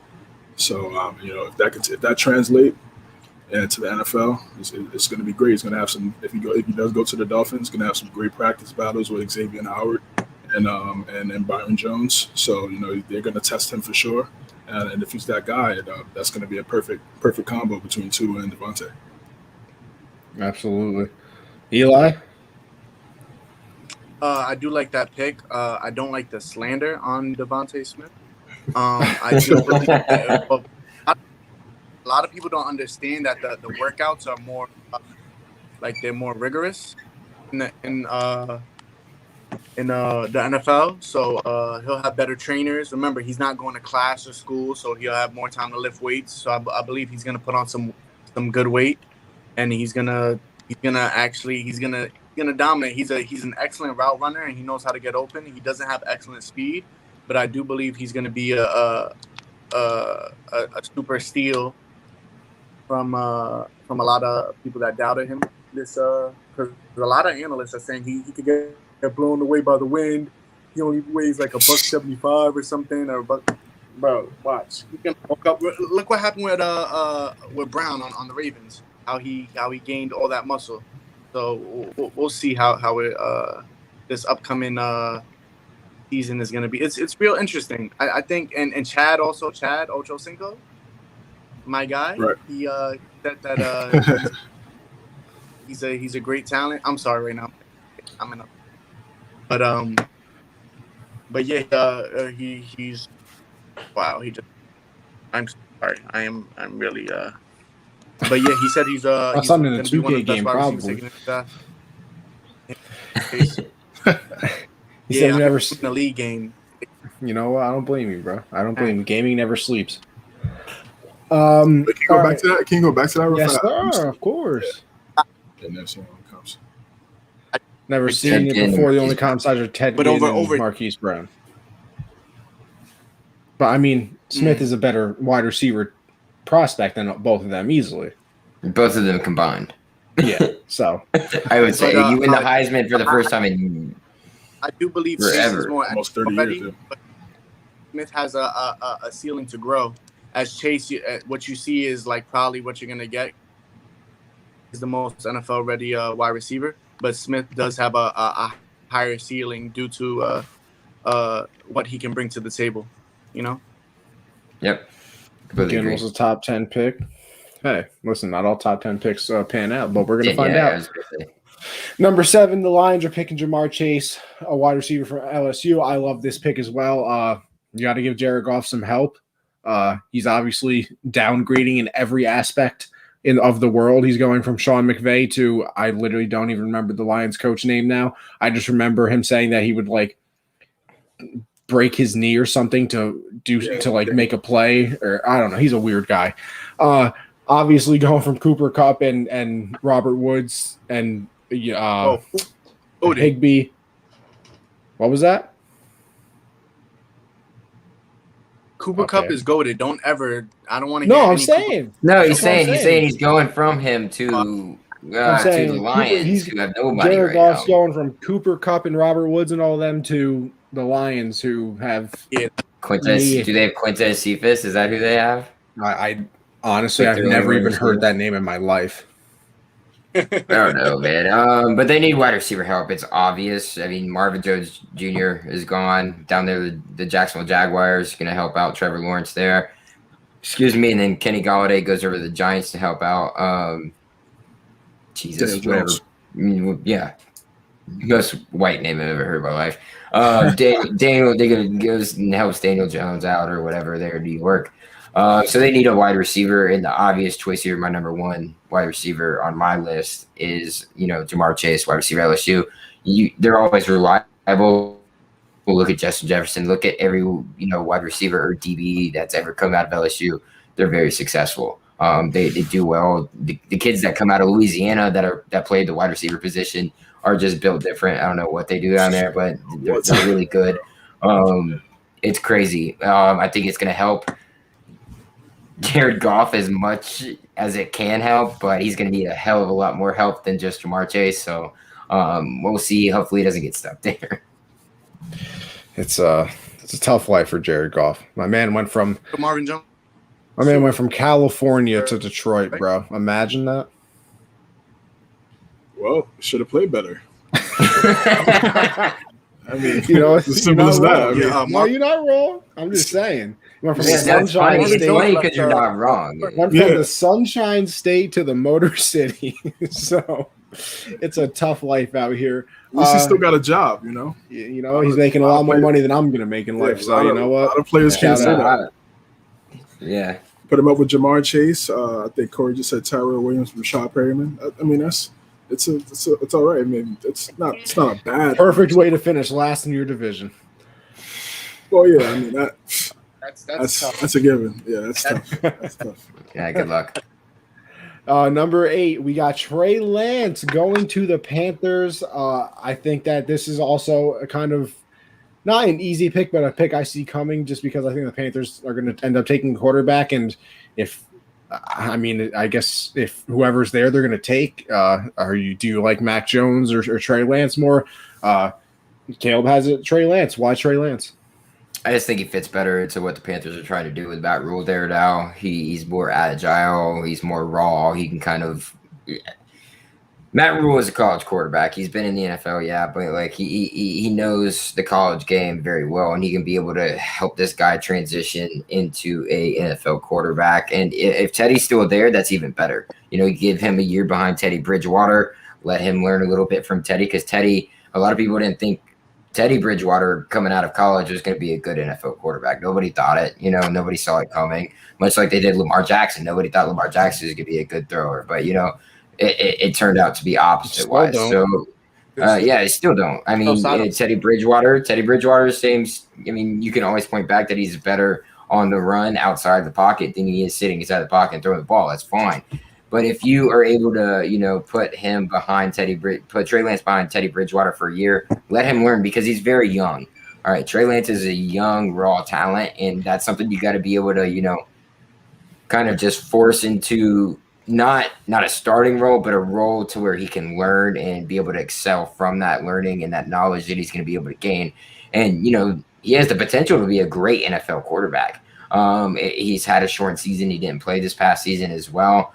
And he's coming from D3, so it's a little bit of a different mixture when it comes to the NFL. So we'll see if he's able to catch up to the speed. That's another thing, having him sit for a year, catch up to that speed of the NFL when you're in practice, taking those second team reps. That's what you need there in the Panthers. I think it's a good pick for them. I don't think it's a great pick. If they're able to move up and get a quarterback sooner than a lot of these other teams that might not necessarily want a quarterback, say the Jets want to stay with Darnold, they don't want to go as Zach Wilson, and the Panthers want to move up and try and snag a quarterback, not necessarily a 2, but somewhere around there, maybe a 3-team trade and move around pieces like we just saw happen. So it's FCS, D3, I'm sorry, Corey, I get my divisions mixed up every once in a while, but you know what I'm saying. The level of play isn't the same as FBS when it comes to college football, and FBS is different than the NFL. And then you're trying to move up 2 levels at one time. You understand what I'm saying. And so I think it's a good pick for them overall, as long as they keep Teddy Bridgewater, because if you try and throw Trey Lance immediately into the NFL, I think it's a failure automatically. All right, next up, we got the Broncos going linebacker Micah Parsons. That front seven would be crazy. Well, they need a line. They've been searching for a linebacker for a long time, right? Yeah. Yeah. Middle of Mike. Yeah, definitely. They've been searching for a Mike for a minute since I want to say what Trevathan. Yeah, Danny Trevathan, baby. Yeah. So they've been searching for this guy. Micah Parsons has those off-field issues that it's starting to be brought up now that he's coming into the draft. Not a lot of people knew about it leading up to this. So he's maybe falling a little Yeah, but bit farther than he can. He's once in a generational. Yeah, that's what I'm saying. The generational talent that this kid has is ridiculous at what he's able to do from the linebacker position. Quick twitch, very on the ball, knows how to use his vision very well. He's very good when it comes to being physical at the line of scrimmage when he has to try and get through. So you see the things. I mean, ran under a 4.45 40, which is crazy for a linebacker to be able to run. He's just putting up numbers right now. He's a great piece. Does he have a little bit to learn? Yeah, this linebacker group's not like the top-notch linebackers like you see the Roquan Smiths or, some of those guys come out that are supposed to be the guys. But this guy is separating himself from the rest of them. He just got to get his off-field, concerns off the table when it comes to these interviews that he's having with, NFL scouts, NFL GMs, NFL head coaches. So I really like him there. I mean, pretty much a steal if the Broncos get him there at 9. Yeah. Corey said it. Broncos defense is stacked. They need a QB. No, they do though. They definitely need a QB too. They can't. They do need a QB. But I mean, why don't you bring in? Okay, if you're the Broncos though, why don't you bring in a guy like Alex Smith?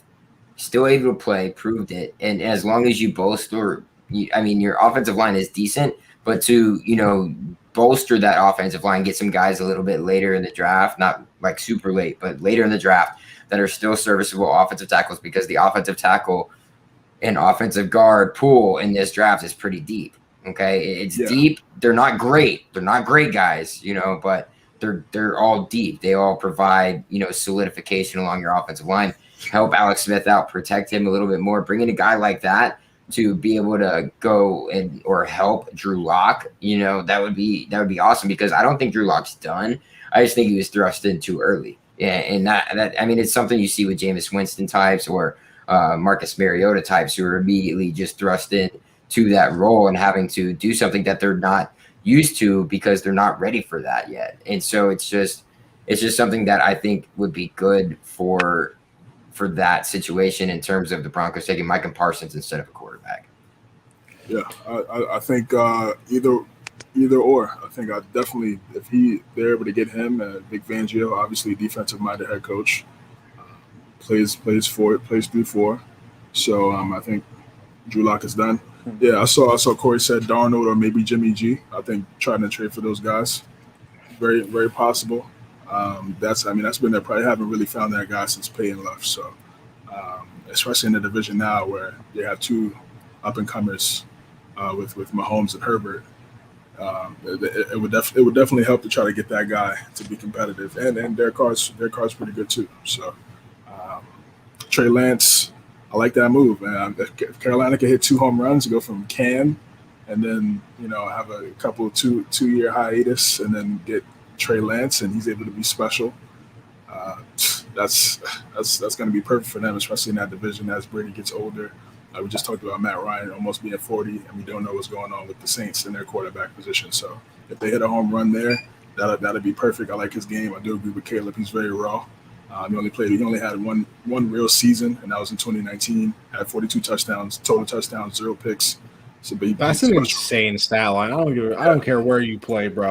He's special, yeah. He's special. I mean, he went to the same college as Carson Wentz. VP, baby. Yeah. So So I think if Matt Rules did a really good job, and not having McCaffrey for the entire season, they went 5-11. So they're gonna give McCaffrey the rock and let the young guy develop, whether it's Teddy or Trey Lance if he gets drafted there. It'd be a perfect situation for him. Let the defense cover up for some of their mistakes. I think it's a great fit. Yeah, and then we'll round out the top 10. Cowboys get Patrick Surtain, cornerback out of Alabama. I think this is another one. This is another no-brainer to me. Their defense is literally one of the worst things I've ever seen. They're set everywhere else on the offensive side of the ball. I've seen Surtain, compared to Jalen Ramsey. It's easy pick right there. No, yeah, I don't know about that. no. Well, listen, I'm telling you what I saw. There's no I'm quarterback telling in this you- draft that is Jalen Ramsey. No, I'm telling you what I saw on Instagram. I'm just telling you. Don't shoot the There's no messenger. corner. There is no corner in this draft that is Jalen Ramsey. I'm sorry. Don't shoot He the has a messenger. legitimate conversation to be had as the best quarterback in the league. I'm just saying. I don't want to hurt anybody's feelings. Oh yeah, definitely. With Stephon Gilmore, I know he's a Wait, Gilmore lock. No, I put I get it. possible. Or said, like or very worried about Surtain. I've not heard good things. It'd be such a Dallas move to miss a cornerback. I mean, I mean, you look at what he was able to do. They over need his career. secondary help. They do. They need it bad, and it depends on who you have as your number one corner, right? Who do you have as your number one corner? Do you want Caleb Farley? Do you want J.C. Horn? Do you want Patrick Surtain the second? And those are your three guys, and you can maybe throw in the guy from Northwestern there, and then coming around and out the top five, maybe Asante Samuel Jr. out of Florida State. But obviously he's the number 5 probably overall rated corner in this draft, in my opinion. He plays well above his size. He's very physical. So I'll throw that in there. I don't have him on the list, but he's good. He's a good corner. Look where his dad wasn't the biggest guy. His dad was a little bit bigger than him, but he was still a ball hawk. He was the dog. That's what Asante Samuel Jr. is too. Asante Samuel guy. Yeah, but Patrick Surtain, I think he's my number 1, just based off of his career at Alabama, the way he was able to lock down whoever he was going against, especially against SEC-type competition. It's going to translate well over to the NFL, and the Cowboys obviously need help when it comes to the position of cornerback. They've got, a young guy on the other side of the ball was hurt at the end of the year. I forget his name. What's his name's brother? Oh, Trayvon Diggs. Yeah. So they've got that guy. He's gonna be good. He's young. He was learning at the beginning of the season. That's why he got burned a lot. But at the end of the season, right before he started, when he got hurt, he was playing well. So you pair him with a guy like Patrick Surtain, it's gonna shore up that defensive side of the ball a little bit more for the Cowboys, and they really desperately need that help. Listen, there's no need to subscribe to ESPN Plus when you have Corey in the comments. He said negatives, late reacting to the opponents off the snap, possesses average instincts and gets beaten by ball fakes, tends to do a bit of face guarding, better facing the action. Yeah, he's very jumpy. He likes to, go for the big play, things of that nature, which could hurt him. That's fine.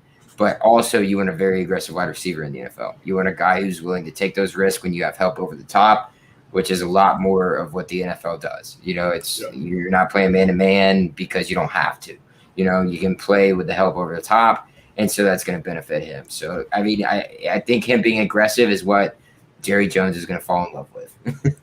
Yeah, and the Cowboys, they play cover 3. Dan Quinn, that's his system. You look at guys like Richard Sherman, Browner as well. They play zone. So Corey said, he's more of a zone cornerback. I think that probably fits their system better than some of those other guys in the draft. All right, well, that rounds out our top 10. We'll go through the rest of the list, obviously, do a little bit quicker, I'll name off. Well, no, listen, you got to go over the top 10 in depth, though, because that's the important stuff. Yeah, it's important. That's where you start fighting people, okay? So I fully respect going over, this top 10. You know what, Caleb, I have to let you say the number 11 guy because I refuse to say names wrong. Kwity Paye. Defensive end, edge. They're out of Michigan. Played inside as well as outside on the defensive line, but he was always rushing, no matter if he was inside or not. Giants need help on the edge. It's obviously clear. They also need help on the offensive tackle position, but I don't know if you really want to go here yet because you have a serviceable offensive tackle. He's not, somebody you got to reach for here, and you definitely need help on the defensive side of the ball. I think it's easy to take Kwity Paye here. They need help getting to the quarterback. Kwity Paye has all the attributes that you want out of the defensive end, and he showed out in his senior year, so good for him. Yeah, Eagles number 12 get Jalen Waddle. I think this is literally fantastic. As you can see, Eli celebrating right there. They need wide receiver help. I think I don't know what happened. I don't know if they need to use some sage or witchcraft in the locker room I think the Eagles, Lincoln Financial was built on some ancient burial ground. Nobody can stay healthy at the wide receiver position. So you get Jalen Waddle, pair him up with Jalen Reagor, who you got last year, and you see if Jalen Hurts can actually do something. Easy pick, in my opinion. Eagles need help wide receiver position to give Jalen Hurts a weapon who he's familiar with. Going back to Jalen Waddle and that Alabama relationship, I think it's smart on their pick, especially moving back here in the draft. It's fine. You're not missing out on a wide receiver that you desperately need or a playmaker that you desperately need. Yeah, Eli, I got to hear something from you. I have to. I do like the pick. I do like the pick. We love that. Simple and to the point. See, just like Corey. Eagles don't do this. Yeah, Eagles don't. Eagles probably won't do it, but they should. Yeah, they probably won't. Like, they're not a wide receiver away, and don't get me wrong, I understand that argument, but you got to start somewhere. You have to be able to put up points. Talent somewhere. You have to put up points. You have to do. You have to do something. The end, oh my God, watch. We'll do something at the end. And not a wide receiver away, but they don't have it. They have a lot of holes on the team. So yeah, like you guys are saying, they need some type of Steak Slater. I mean, yeah, you start in the trenches and you build out. That's kind of the thing that the old school NFL people do.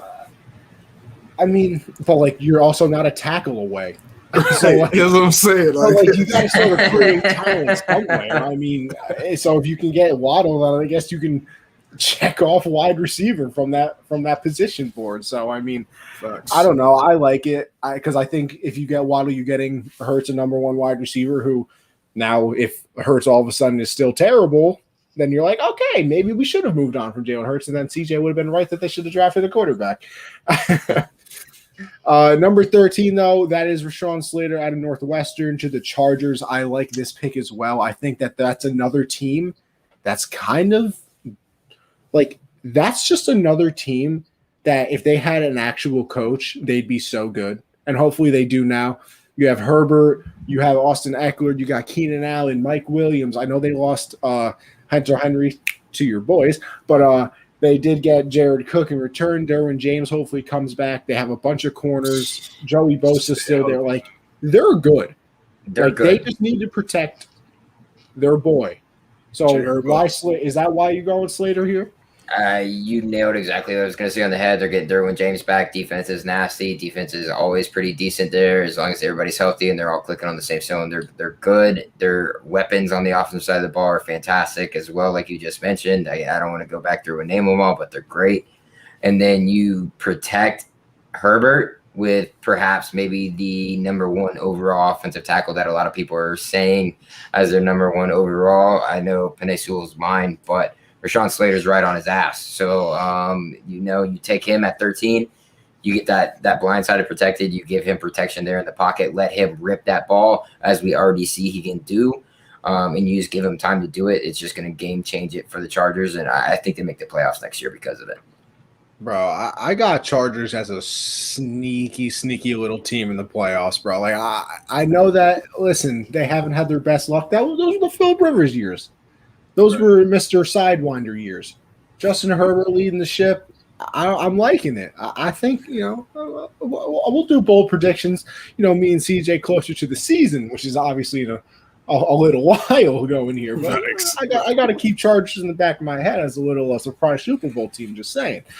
Vikings also go tackle Christian Darrisaw. I hope that's his name. Virginia Tech.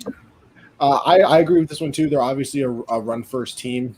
You get another guy in the trenches and they just got rid of their starting offensive tackle. So he's gone now. I don't know exactly what happened, but you need to fill in that slot. Christian Darrisaw is the best offensive tackle last year, graded out wise in the college football scene. So I think it's a great pickup for the Vikings. There's a little bit of question marks around, his physicalness. Is he going to be that mean guy who can be able to step in to those mean defensive linemen and be able to hold up? We'll see. But I think it's serviceable. I mean, you got Dalvin Cook back there. You need to be able to create space with him in the run game as well as protect Kirk Cousins. So, I mean, you got to do a couple of things here. And I think Christian Darrisaw is like a nice little piece to be able to fit in there right off the bat for him. Now you got me and CJ on the edge of our seats. We got Patriots at number 15 taking Mac Jones. Now, listen, if this happens, like I said, I know nothing about college football, really. That's why I brought Caleb here. If we pick Mac Jones at 15, that's the best quarterback in the draft, obviously. Just waiting on Corey to message like no. Like, yeah, he probably doesn't want this to happen. Yeah. Okay. I mean, it just got Aguilar born. You know, I feel like those two pickups pretty much cemented. That's not good. Yeah, but like, are they number one? Or you gotta understand Aguilar. this wide receiver class is like last year's. It's deep. You can get a steal at some point in this draft. I mean, you look at a guy like Jalen Darden out of Northern Texas. He's an absolute animal, especially in the slot. I know he's not a big guy, but like Rashad Bateman is a big guy.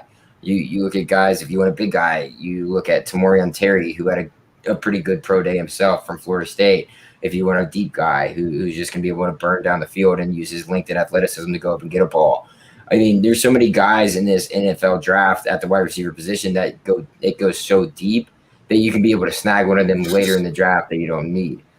So right now, I know Cam's coming back, but why not bring in a potential quarterback that you can have that fits a Bill Belichick system that he likes to run to be able to learn from Cam? Because Cam's not a stupid quarterback. Does he do some dumb things here and there? Yeah, but he's been in the league for a while, and he still wouldn't be a starter in the league if he wasn't smart enough to be an NFL quarterback.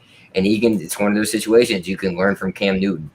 You're not agile like Cam Newton, but Cam Newton, if you see him step back in the pocket, he's very smooth. He's very clean when he does step back in the pocket. Is it necessarily accurate when it releases out of his hand?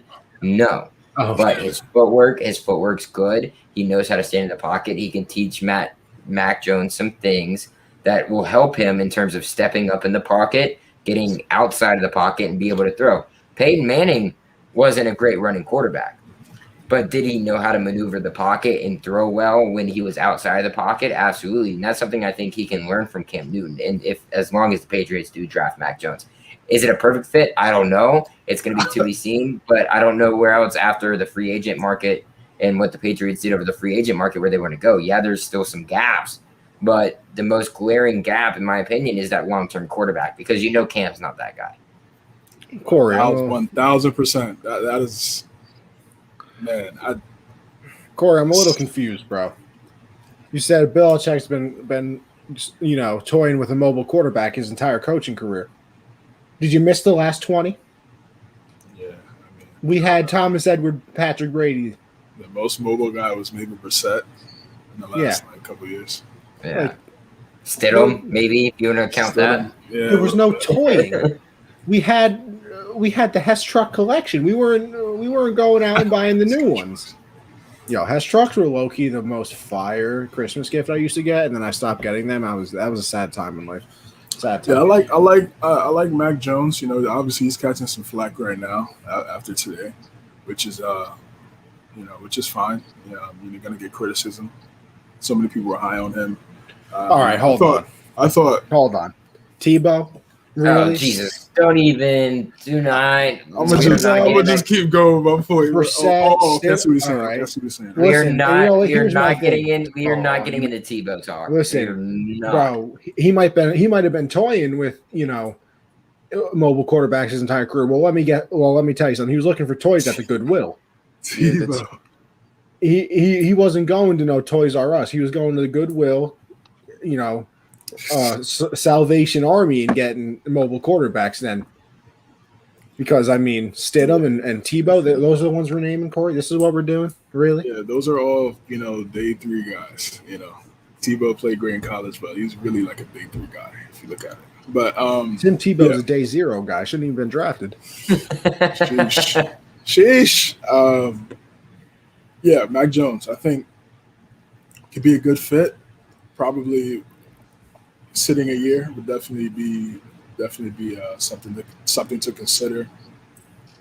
We'll see. Everybody has a projector going to San Fran. All these analysts or experts. Whatever you want to call them.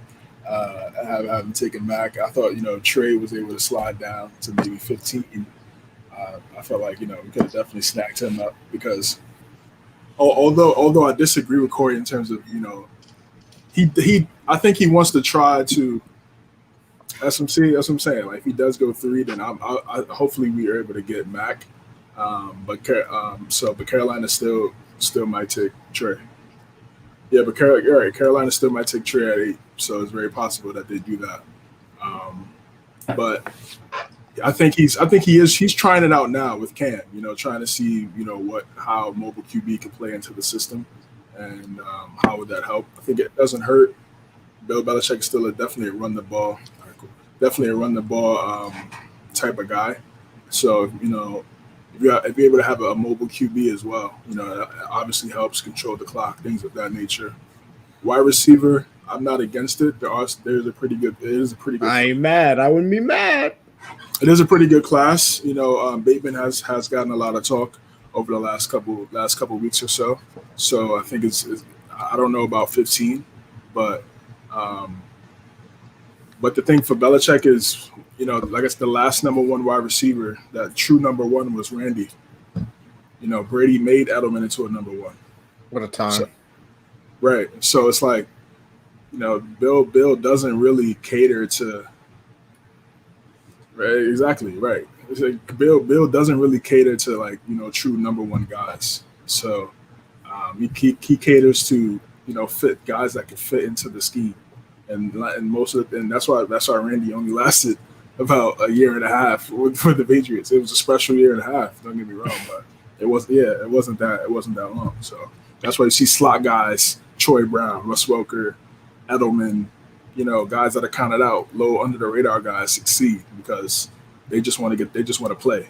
So, and a lot of number 1 guys, they just want the ball. So it's a different mindset. So 15 is tricky. It's tricky, man.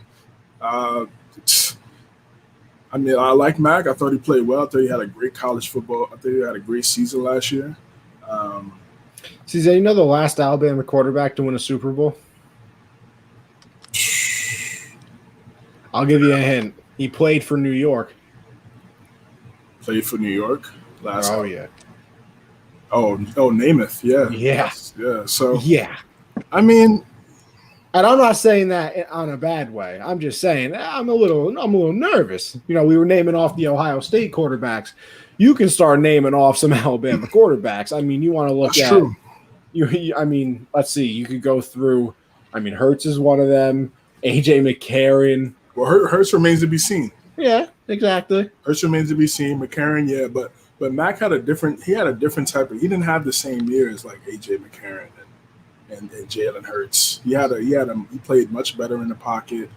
Steve Sarkisian said, as the weeks progressed, they increased the offense because he was just more comfortable with the offense.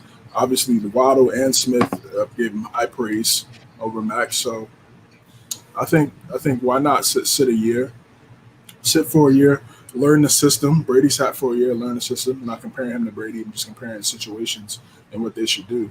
And I think it's very possible he could play well. I think, like Caleb said, the wide receiver class has a lot of depth in this class this year. So I'm not against waiting until getting another guy in the later rounds. We have 11 picks in this draft.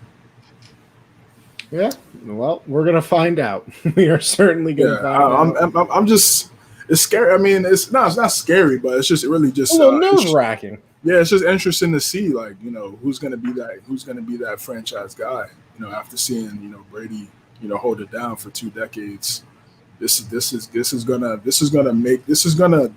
cap off on Bill. They're on the end of Bill's coaching tenure because it's coming up. Obviously, just inevitable. He may hit 70. Maybe 71 or something like that. And then so whoever he gets to succeed his coaching career. Wins a ring without Brady. I don't know. It's gonna be key. It's gonna be key. I'm really interested to see how the New England scouting department finds that guy. Well, let me tell you something. It's been real tough recently. Number 16, you got Jace Horn going to the Cardinals, the cornerback. I think this is pretty solid as well. You got to replace Patrick Peterson. Is that the main reason? Main reason, I mean, they need help. I mean, even Patrick Peterson wasn't, very serviceable last year in his role. He's getting older and, ended up, being done. So they need the help here. And so I think it's an easy pick there for the Cardinals to get JC Horn. All right, you got the next one because of the last name, bro. All right. At 18, the Dolphins in their second pick here of the draft, they're taking Jeremiah Owusu-Koramoah. Oh, no, we skipped over the Raiders, my guy. Oh, my bad. Raiders, 17. Excuse me, I can't see. Jason Owe, edge out of Penn You couldn't State. pronounce that? Bro, I thought it was, but I thought you were talking about Jeremiah. Jeremiah. I've got 3 good ones right in a row for you, so it's fine. Yeah, listen, you got the next 3 picks. I'm just telling you. Yeah, Jason Owe ran under 4.5, 42 at the edge position.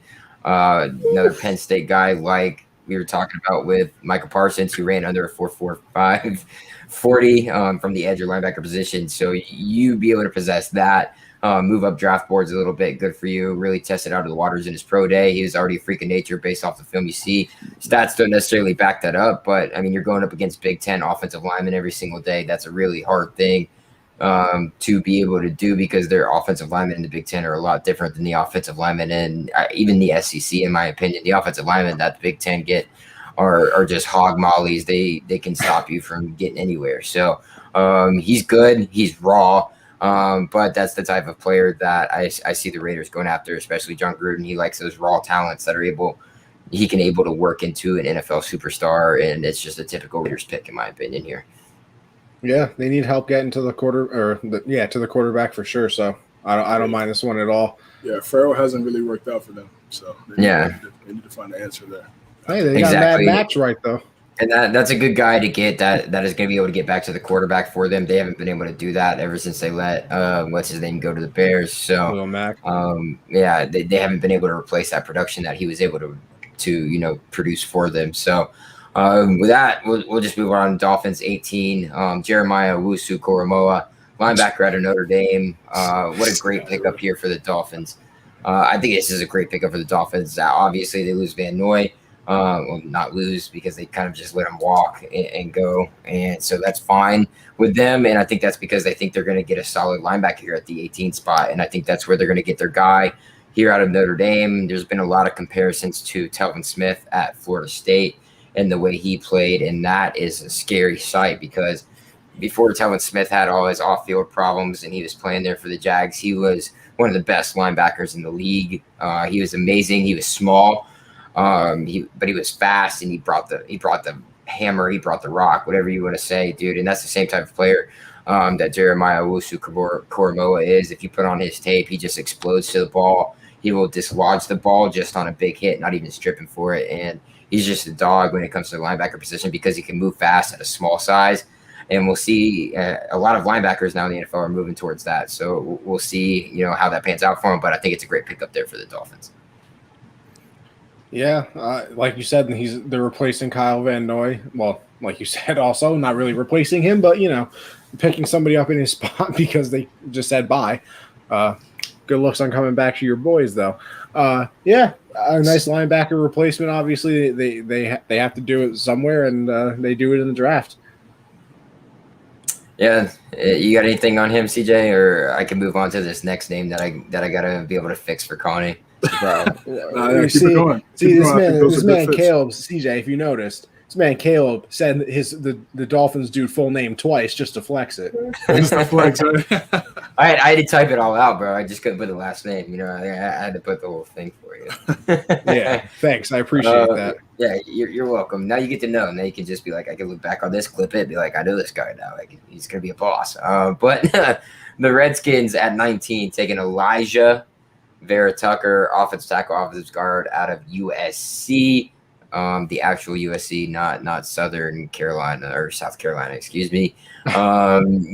This guy played at both the offensive guard position and both the offensive tackle position at USC in his career, and he dominated at both. So this is a great pickup for the Redskins, who are going to need help with being able to protect quarterback, whoever's back there, or whatever they want to. If it's Henneke or whoever else they want to put back there. They need help protecting them. They're a decent team. They could go help a little bit on the defensive line. and mostly that interior, or excuse me, not defensive line. They need help on maybe the linebacker position. I think is where they would actually need help on the defensive side of the ball, not the line. But they're serviceable. With the linebackers they have, they can maybe get one later in the draft to create some friction in there to get those players to play better on the defensive side of the ball at the linebacker position. But you need to shore up that offensive line a little bit more. They were okay, but I mean Washington's close, man. They're a good team. I don't know why I still have Redskins on here. I'm sorry, guys. We need to put the Washington football team. It's my fault. So unprofessional. I can't believe I do that. I'm still living in the times, I guess. I don't know. But yeah, I think it's a good pickup for the Redskins. Being able to protect whoever's back there at quarterback. Yeah, and then another person that I want them to have a good quarterback, but obviously at 19, you're not going to get one of those top guys. There's nobody else you really want to get there, so you might as well protect the quarterback that you already have. They have 65 first-round picks on the defensive line anyway, so they're good on that. They got Curtis Samuel. They signed Adam Humphries. They still have, Scary Terry. You might as well. I'm telling you, dude, they're right there. They just need.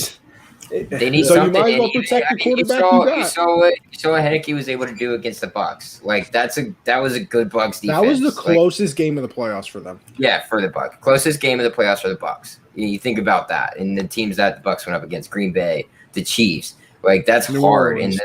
in New Orleans, and those are all lethal offenses, and they weren't able to put up what Heineke was able to do to the Redskins. And if he just even had some more time, even he was able to get out of the pocket and still score against the Bucs.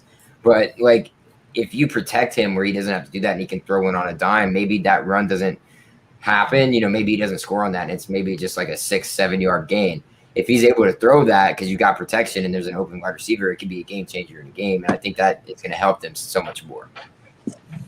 Yeah. CJ, got anything? Man, everything looks good. I mean, for all these teams that we've gone through, from 16 to 19, definitely, yeah, that's what these teams need. Yes, sir. Washington football team, yeah, they're QB away, but they're probably gonna have to look next year. Now you get into number 20. Another tackle goes off the board. Walker Little goes to the Bears. I also like this pick. I said, you can't really get a quarterback, so you might as well protect the one you got. Right. Same. Yeah. They're not going to go up and get a quarterback right now, but it would be such a Bears thing if they did. If the Bears were, to make a stupid decision and move up, which I think is dumb. Ride this out, just let it happen. It's earn yourself a better draft slot next year, and you can start from there. And getting an offensive tackle that's solid. He's had injury problems. In 2019 he had an injury. His season got short, and then he opted out of the 2020 season. So we haven't seen Walker Little a lot, but he tested out of the waters at his pro day for Stanford. He did a great job. He was able to put up numbers. You can tell he's been working. And I think that's where you see him rising up a little bit more because he was kind of forgotten, and that's why you see the Bears taking him there at 20.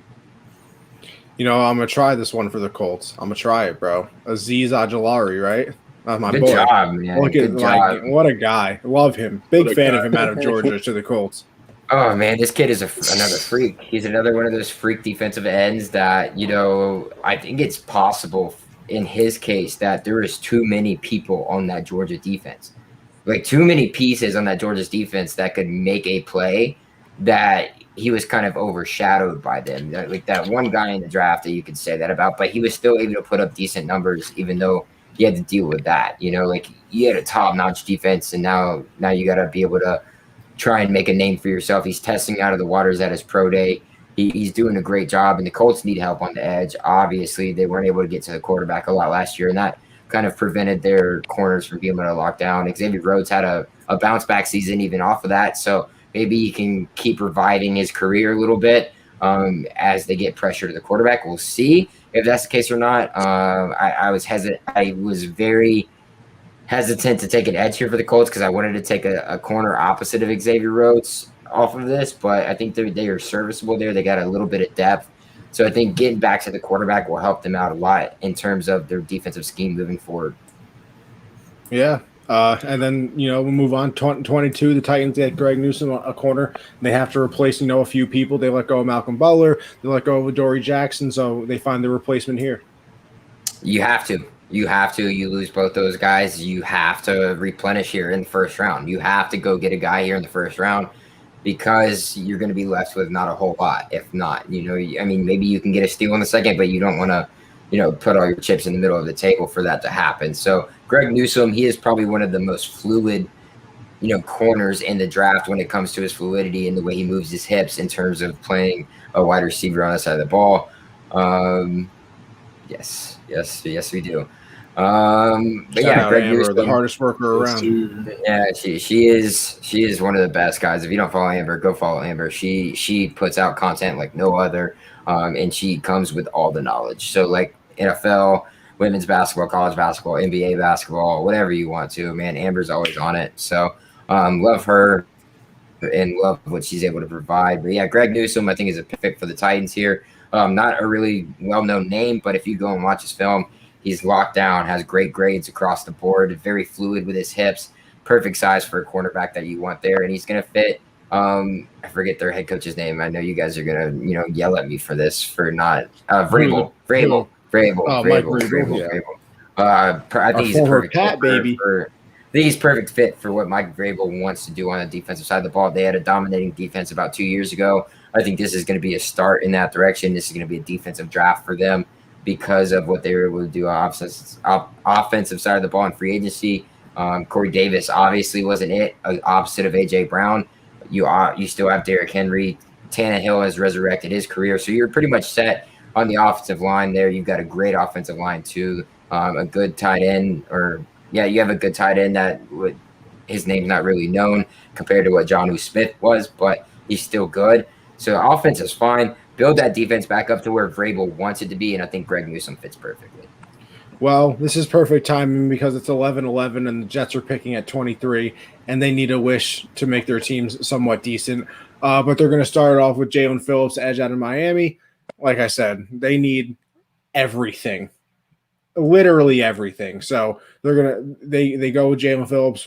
Why him at that spot? They need help getting to the quarterback, especially off the edge. They've obviously got the middle push. They can be able to create that middle push, but you can't get to the quarterback when you have one and not the other. So if you be able to create both of those, like you look at the Bucs and what they have done on their defensive line, you get pushed from all areas at all times. So it's just you got to be able to have that aggressive defense. They need that help. They have holes everywhere. You could point to any direction that they could need help. But I just think this is, you take one of the better players that's still left on the board here, as well as be a serviceable, player for your team and what you need from them. And Jalen Phillips has kind of been forgotten because he was at UCLA. He came in as a 5-star recruit, went to UCLA, got hurt, played, didn't do as well as he thought he would after that, and then transferred over to Miami and played alongside Quincy Roche, who was at Miami. Gregory Rousseau was there, but he decided to opt out last season. So he was opposite side of Quincy Roche, who everybody thought was going to be, the Miami defensive end you needed to watch this year, the transfer from Temple. And he was kind of overshadowed by Jalen Phillips, and Jalen Phillips started raising himself up the draft board. I think it's a great fit. I think he's living up to his potential now. He's comfortable. He's a lot less, tight after that injury. I think this is going to be a good fit here for the Jets. We'll see if it works out again. You never know with Jets players, but I think it's a good pickup for him. Yeah, the Jets need everything, so they might as well start somewhere. They obviously got their quarterback earlier on in the draft, and then they go with the edge. Steelers get Sam Cosmi, tackle out of Texas. A little surprised with this one. I obviously don't know the lineman situation. My immediate thought process for the Steelers is center because of Pouncey retiring, but you have them going tackle. Yeah, well, Sam can switch in between tackle and guard. He's able to do both because he's slightly undersized, so you can definitely move him over into that offensive guard position and be able to slot somebody else into the center and go get him acclimated. Because a center, you can have a great center who's not originally a center. There's plenty of players like that in the NFL who have been able to fill in that role, and they've been great. Joe Thuney played center last year. Right. And, it's just a natural thing. It can happen. So Sam Cosmi, I don't really know a lot about the Steelers. I tried to stay away from whatever the shit they got going on there at all times. It feels like there's always some shit happening with the Steelers that everybody's during their drama and all kinds of shit. So like I just choose not to fucking pay attention to it because I don't want to deal with it. It's just a clusterfuck, but they're like good somehow, like every year. But whatever. Sam Cosmi, I think it is going to be a solid pickup. Protect Big Ben. You need help. At the end of the year, we saw Big Ben, get under a lot of pressure and things like that. Can't happen when you're trying to make a run, especially at the end of Big Ben's career. So we'll see what happens with that. They could use a running back. They could use a ton of different things here. I didn't really even think about that. Najee Harris right here. Woo! Right. Najee Harris is my backup pick for the Steelers in this spot, but I don't think I wanted to take him that early. I don't have any running backs in this first round, which is kind of shocking. But if I were to have a team pick a running back in the first round, it would probably be the Steelers. You know what? Another team that I wouldn't – actually, no, I lied. I wouldn't mind them going running back because they have James Robinson is the Jags. They're back. Obviously got their quarterback as well, as we all know. Bro, I think I got the last name, but, I'm not sure. Just said it, bro. Come on, man. You got to be on it, man. I'm feeling like Gregory Rousseau. Russo. I told you. I ain't no name guy. Gregory Rousseau. See, you know what? It's French. We got to fix spelling names, people. You start doing these interviews, man. Once you go big time, man. You gotta listen. names, that's why I stuck to people like Trey Wingo. I can pronounce that. I mean, Gregory Rousseau. The Jags need help on the defensive side of the ball, especially on the defensive line.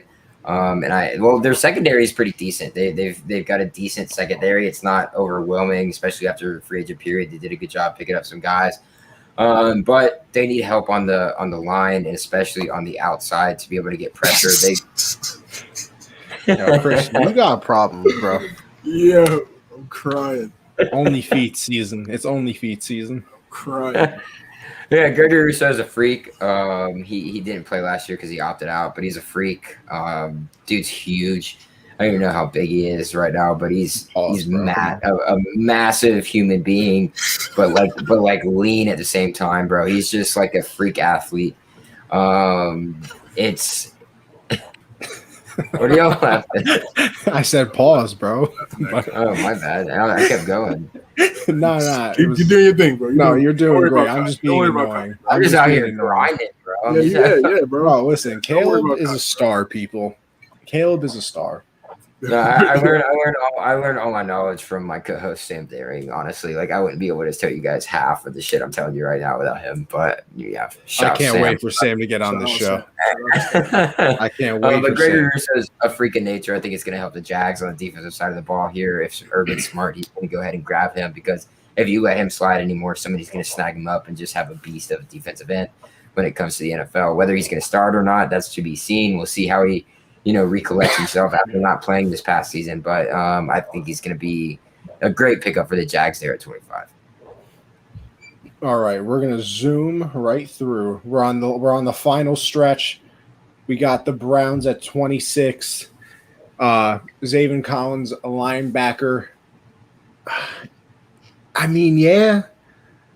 I mean, what else do they really need? They got linemen. Their running backs are A1.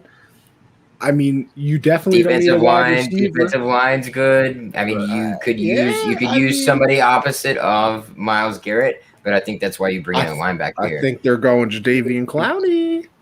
Possible. I mean, they could do that. They could do that, and then your linebacker is your pick here, which is who I obviously have up taking. Zaven Collins. If you guys haven't been able to watch his tape, I highly recommend it. Guy is super high motor, super aggressive at the ball, no matter where it's at. And a lot of people didn't get to see him because he goes to Tulsa. He wasn't a primetime guy. Not a lot of people got to see him. But go look at not only his film, like I said, but go look at this dude's stats, and you're gonna be like, what a freak. You're gonna be like, what is this guy? Why haven't we talked about him enough? Because he is on a different level. He's a little smaller than you want out of a linebacker, but he's going to be great off the edge, especially in that blitzing role. And that's what the Browns need. Get pressure on that quarterback opposite side of Myles Garrett. And you're going to be looking very pretty there on the defensive side of the ball for the Browns. You just bring in a linebacker that's going to be able to step in, do what you ask him to do, and that's getting into the quarterback opposite of Myles Garrett. And you bring in pressure from both sides as well as up the middle. And offense is already solid. You don't need much more. You got 2 running backs. You got 2 number 1 wide receivers. You're set on the offensive side of the ball. You got a great offensive line. Like, you're fine. Sure up that defensive side of the ball, and Zaven Collins is a perfect piece to be able to fill in there. If he's not there and he gets taken earlier, maybe Jeremiah Owusu-Koramoah is still there, the linebacker out of Notre Dame, and you can grab him there. So that would be cool if they could get him. If not, Zaven Collins is a perfect fit. I mean, yeah, like I said, Browns don't really need anything else. The Ravens do need some things, and you have them going wide receiver Rashard Bateman. I mean, he's kind of been the one. Like, he's been the one that, like, my boy watches football. Yeah, casual fan. I'm getting Instagram DMs from him on the daily, like, yo, did you see what Bateman did today? So, I mean, why you got him going to the Ravens? I like the pick, though. I really do, because they need that number 1. So hopefully he can be that guy. He didn't do it. So he opted out at the beginning of the year, and then he opted back in once they said they were having a season. And he didn't necessarily put up the numbers. He did decent. I'm not saying he didn't, but Minnesota was kind of had a down year last year. They didn't really have the numbers or put up, the wins that they did the previous season. But Rashad Bateman tested out of the waters at his pro day. He did a great job. He's another one of those guys. If you want to put somebody opposite of Marquise Brown, who's undersized in a sense, you want to put up a guy like Rashad Bateman who's going to go up and get it. And that's a perfect complement to that. I see that fitting very well. You could take an edge if you're the Ravens. The Ravens could use an edge here, but I don't see there being very many guys that would be able to fill that role if they're already taken, especially when you're there in the late first round. I like this one. I really do. I think Bateman's a great fit. There you go, EJ. Nah, he's a great pick. Freak athlete. I do like it.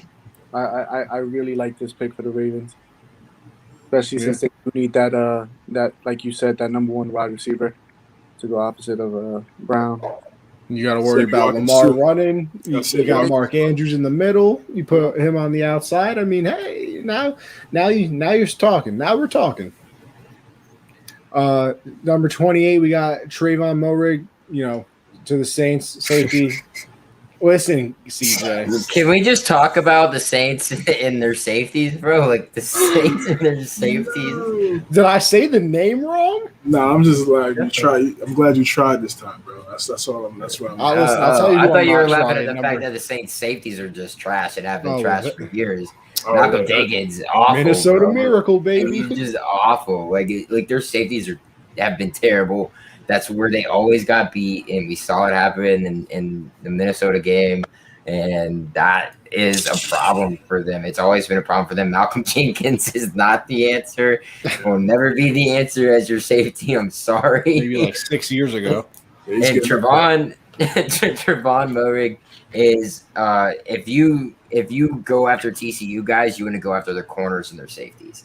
Those are their kids that are just absolute ballers. And if you ever watch TCU, their safeties are just hawking all over the field. They just are just running constantly, and it's awesome to watch them be able to do. And Trayvon Moehrig, he did have a back injury at the end of the season. He's still trying to fight through that, so he didn't have the best testing numbers when it came to his pro day. But all that being said, I think he's still a first-round draft pick, especially here late to the Saints. They get their guy that's going to be able to create that havoc like they used to have back in the day, back when they were running, the pay for knocking out players and going on. Trayvon Moehrig is going to be able to bring that intensity back at that safety position without getting paid. Yeah. As far as we know. Yeah. As far as we know, I don't really know what you want to say about it. Like, we can go back.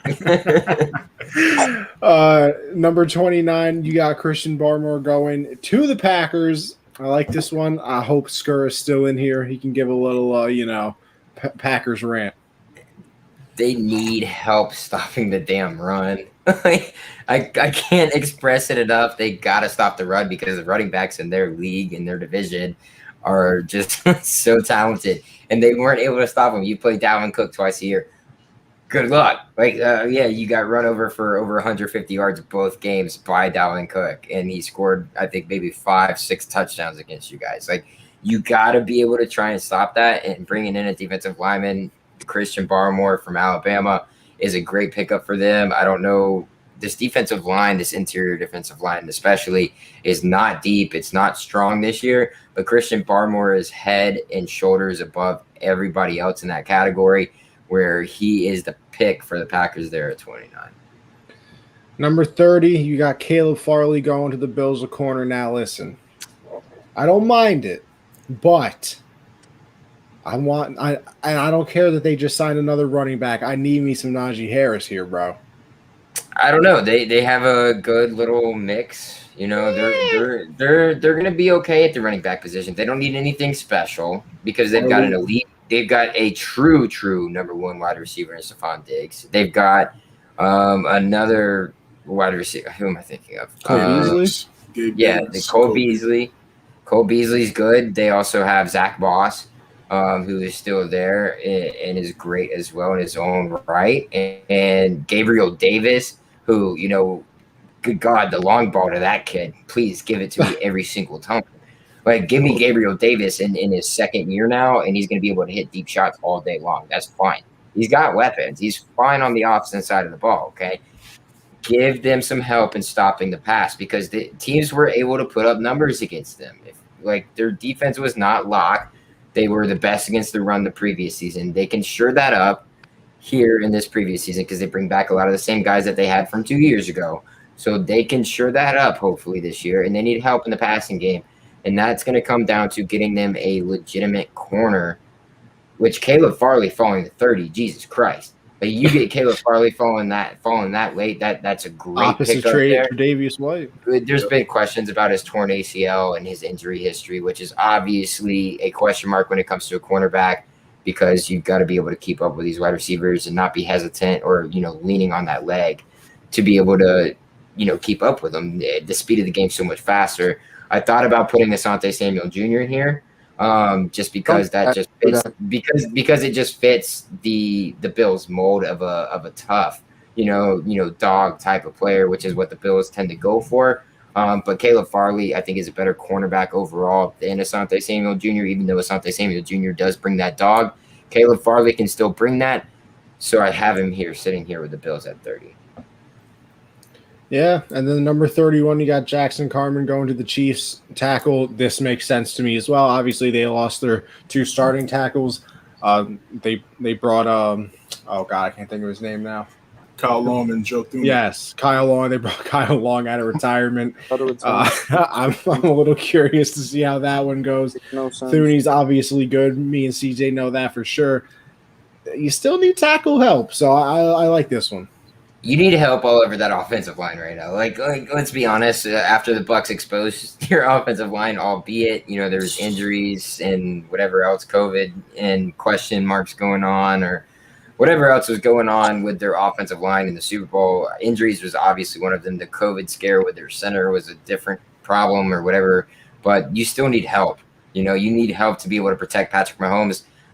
I don't think it was as prevalent or, you know, foreseeable for us in the regular season because Patrick was just able to, you know, make the throws at that time. You know, he was able to make it look better than it actually was. And then you look back at the season and he was pretty much running a lot of the time or out of the pocket throwing the ball. And that's where you get all the cool, you know, shots or the cool videos, the cool passes, the no looks, which is fine. But you give Patrick Mahomes a little bit more time to do what he needs to do, he wins the Super Bowl. Sorry. Like, I'm a Bucs fan. That I was so happy, but like that game is completely different if you have offensive line help. You need this guy. He's a born winner. He's won a national championship at Clemson.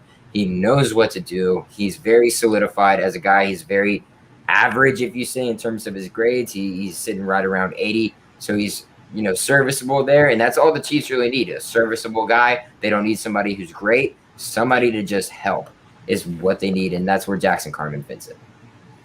Yeah, I love the pick, and then you know what, Caleb, it's your team. I'll let you finish it out. No. Let Anthony say the name. Absolutely not. It's probably like This is the one name I butchered too, so it's okay. We love that. The Bucs at 32 are taking Levi Owuzurike. There we go. I killed it. Owuzurike, defensive lineman out of Washington. I think this is a steal and a half. A lot of people don't even have him this high up, but this kid is a freak of nature. He didn't really perform well at the senior bowl. He did okay, but didn't really do what we were expecting him to because he opted out of the season before. I expect him to be much better when he does move over to the NFL side of the ball and gets into that, system and, work ethic of being in the NFL. He'll be much better now that he's not in college. He's not having to go to class. He's not having these distractions. He'll be much better there in the NFL. Washington defensive lineman. Sheesh. The Bucs just drafted Vita Vea 3 years ago. Absolute stud. Washington produces nothing but studs along the defensive line, whether that's interior, defensive, mostly interior, defensive end sometimes, but mostly interior guys. They know how to produce them. And Ndamukong Suh's not getting any younger. He just did sign that 1-year deal with the Bucs, but he's not getting any younger. You don't have much behind him. Why not? And they brought back everybody. They brought back all their linebackers. They brought back starters. All 22 starters. First time since the 1994 when it was implemented that it was first time in the Super Bowl salary cap era. So 1994 salary cap was introduced. First time in the salary cap era. So I'm 26. I turned 27 this year. Jesus. So I was born in 1994. So that's a long time for that to be happening. It's the first time ever that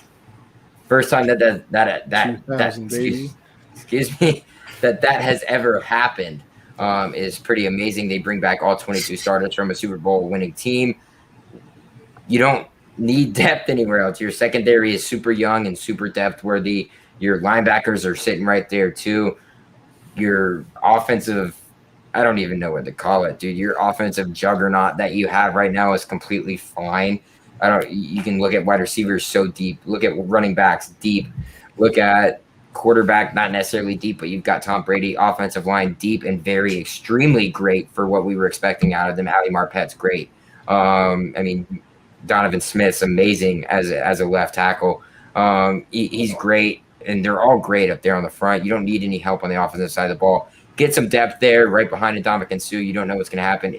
Maybe injury, or maybe he doesn't produce at the level he's been able to produce at later in his career. I think this guy is a great fit. He's very physical, knows how to get after the ball, and pairing him with his ex-teammate, what can go wrong? Yeah, it's a great fit. Yes, sir. That's the mock draft. Wow. Caleb, you're a stud for putting that together. Better you than me, I'll say. It was fun breaking it down, though. It's already been well over 2 hours, so it's a marathon of an episode. But you know what? It's all worth it. We appreciate everybody sticking around. I really like the mock draft, though. Obviously some, you're gonna have arguments with people no matter who you. Well, now you're gonna know some players when you and CJ come on to Saturday Standouts and we do the same thing. But you guys are gonna be going over to the mock draft instead of me. It's gonna be exciting to watch if you guys change anything up from that. Facts. So there's a couple guys I didn't even know. So I'm definitely gonna look back and do my research and see what's up with a couple of those linemen. Yeah, it took me a good 2 hours from when I got home. Listen, Ant, when you do pronounce those words, they should have that little speaker on the side where it says the name. Yo, listen, that'd be hella clutch. I'm about to hit him with the "Hey Siri" type of thing. You know what I mean? She might butcher it too, though. You never know. But all right, listen, it's been a marathon. We went over the mock draft. We talked, 17 game schedule, all the trade draft, the trade. Oh my gosh, I'm having a stroke. The draft trades, we talked about that as well. Obviously, the mock draft. It was a hell of a show. Got to shout out the sponsors one more time before we head on out of here. So if you're into the betting world, go over to MyBookie, mybookie.ag. Use code USN100. Doubles your first deposit up to $1,000. If you screenshot it this month using our code, you actually get entered into a David Montgomery signed jersey giveaway. So make sure you do that. Listen, Yankees over 95.5 wins, free money. You're welcome. I'll take 10% of winnings. RxHemp.com, RxHemp-USN saves you 10% on your entire order. CBD creams. If you're a little sore from life, make sure you go check them out. You'll feel brand new in the morning. Teespring, teespring.com/stores/unwrapped. Go check out all of the merch. Obviously, Caleb is rocking his Saturday Standouts merch. We got ours. The network itself has theirs. So make sure you go check it out. Give me Amber's shout out real quick because I've been drinking tonight and I still nailed all these names. As Amber said, great job pronouncing the names. You're doing great, Caleb. You really are. But yeah, put some money in our pockets. Go over to the Teespring and support the team. And then finally, the Patreon, if you want to support us in that way as well. $1, you're letting us know you like what we do. $5, you got entered into a gift card giveaway. 10% off that store I was just talking about. And then access to our Discord chat where we're talking about everything. You're like an honorary member of the Unwrapped family. Finally, the $10 tier, you get everything I just said, except the 10% discount goes to $20, and you get entered into our signed jersey giveaway. Actually, speaking of Amber, we got our winner from last month. She won the Keenan Allen jersey, so that could be you with David Montgomery. So make sure you go and subscribe to the $10 tier. Why not? Don't go to McDonald's one day and go over to Unwrapped instead. You can win a jersey. But that's for that. That's that. Eli, I'll let you take it away. What you got for everybody before we go? You can give your shout-outs. I have no shout-outs. I'm still banned from Twitter, okay? From all my Eagle slander. All right? Still on Twitter. Damn, it's a tough life out here, Banned bro. on Twitter. It's going on a month now, and they still haven't. Oh my god! Like, I could open up the app, and I can see I have 0 followers, 0 following, but I can see everybody tweet. I can't like tweets, can't retweet nothing, so I just, You're looking through the glass. He's living the dog life. You're the dog pound, bro. I don't want the Twitter because it was like, it took a lot to get those followers. You'll be all right, Eli. You'll be all right. Caleb, what you got for everybody? Yeah, guys, Saturday Standouts. Obviously, my show with my boy Sam Daring. He's actually my NFL guy. I'm more of a college guy, so I know a lot more about college. Sam is the NFL side of that. We have our show called Saturday Standouts, usually every Wednesday at 8 p.m. Eastern Time, 5 p.m. Pacific. But tomorrow Sam's having his second vaccination shot. So shout out Sam for going ahead and getting that. So we just delaying it a day to make sure Sam's in the right health to be able to do all that. So we wish him the best tomorrow in his shot. So tune into that on Thursday. We're gonna be taking ladies first time on Thursday. So shout out Amber for giving us that. I hope she has a good weekend with her family and everything like that. I hope she has a happy Easter. So that'll be fun. But yeah, we're gonna be taking over Thursday at I think 7:30 Central, so 8:30 Eastern Time and 6:30 or 5:30 Pacific Time there for Saturday Standouts this week. Also got my show with Perry, Keeping It Blunt. It's a whole thing of pop culture, sports news.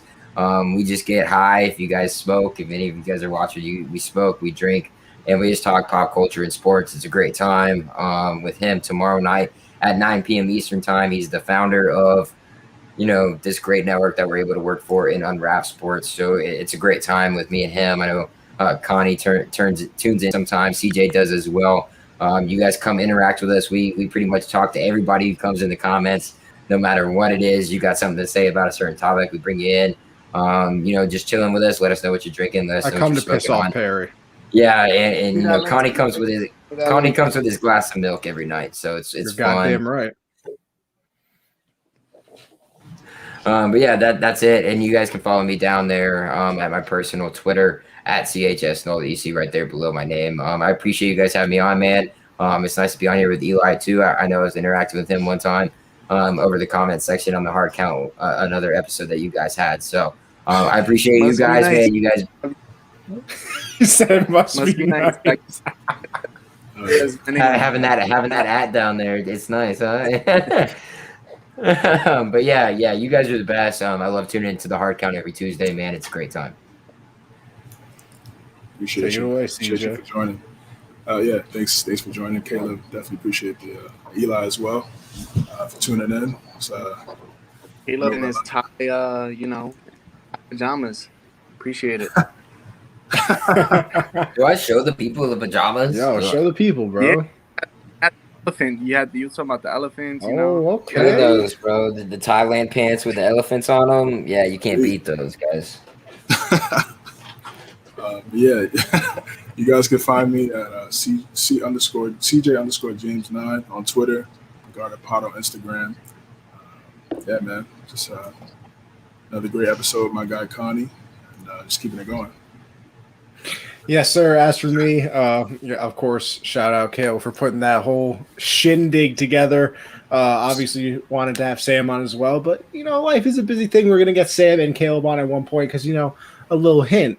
It's a little 2-part series that we're gonna do. We're gonna have Caleb and Sam back on, Caleb back on and Sam on. Eventually, closer to the draft. See how everything gets updated, see if they move anything around. So that'll be fun. Eli, always a good time having him on as well. CJ, what are we, 6 for 6 now? 7 for 7? Something like that. 100%. We got an A+. That's all I'll say. As for me, Mondays, Generational Sports at 7 Eastern. Me and Josh talk about everything. I'll continue to plug my Trey Wingo interview because I'm annoying and it was a cool moment. So shout out the pod. Make sure you go check that out. That's 7 Eastern. That's available everywhere. Obviously, me and CJ do this every Tuesday. We switched it from 10 to 9, for our East Coast folk, even though, it's still 11:40. Make sure you check us out every Tuesday. And then Thursday, I have Backstop Banter as well with me and Michael Lawson. We're doing everything baseball. The season starts this Thursday. So it is going to be a wonderful time in the baseball world. We're going to have a lot of stuff to talk about. Yankees about to start off the season 1-0 behind Daddy Garrett Cole. You know how it goes. So MLB, relax. Calm down, bro. Calm down. You don't know what you're talking about. Have the best baseball. Hello, Listen. we have the best pitching league. Hello. All right. Yeah. All right. But Backstop Banter, 10 Eastern. Make sure you check that out. Anthony Conover _ is my personal Twitter. Gen Z Sports for the pod. And then Anthony _ Conover on Twitch as well, baby. So make sure you check me out everywhere. I'm all over the place. But as we said, it's been a while. Over 2 hours. It was a hell of an episode. We went over everything with Caleb. I appreciate everybody for tuning in, and especially if you stayed with us. But that's all we got. We'll see you next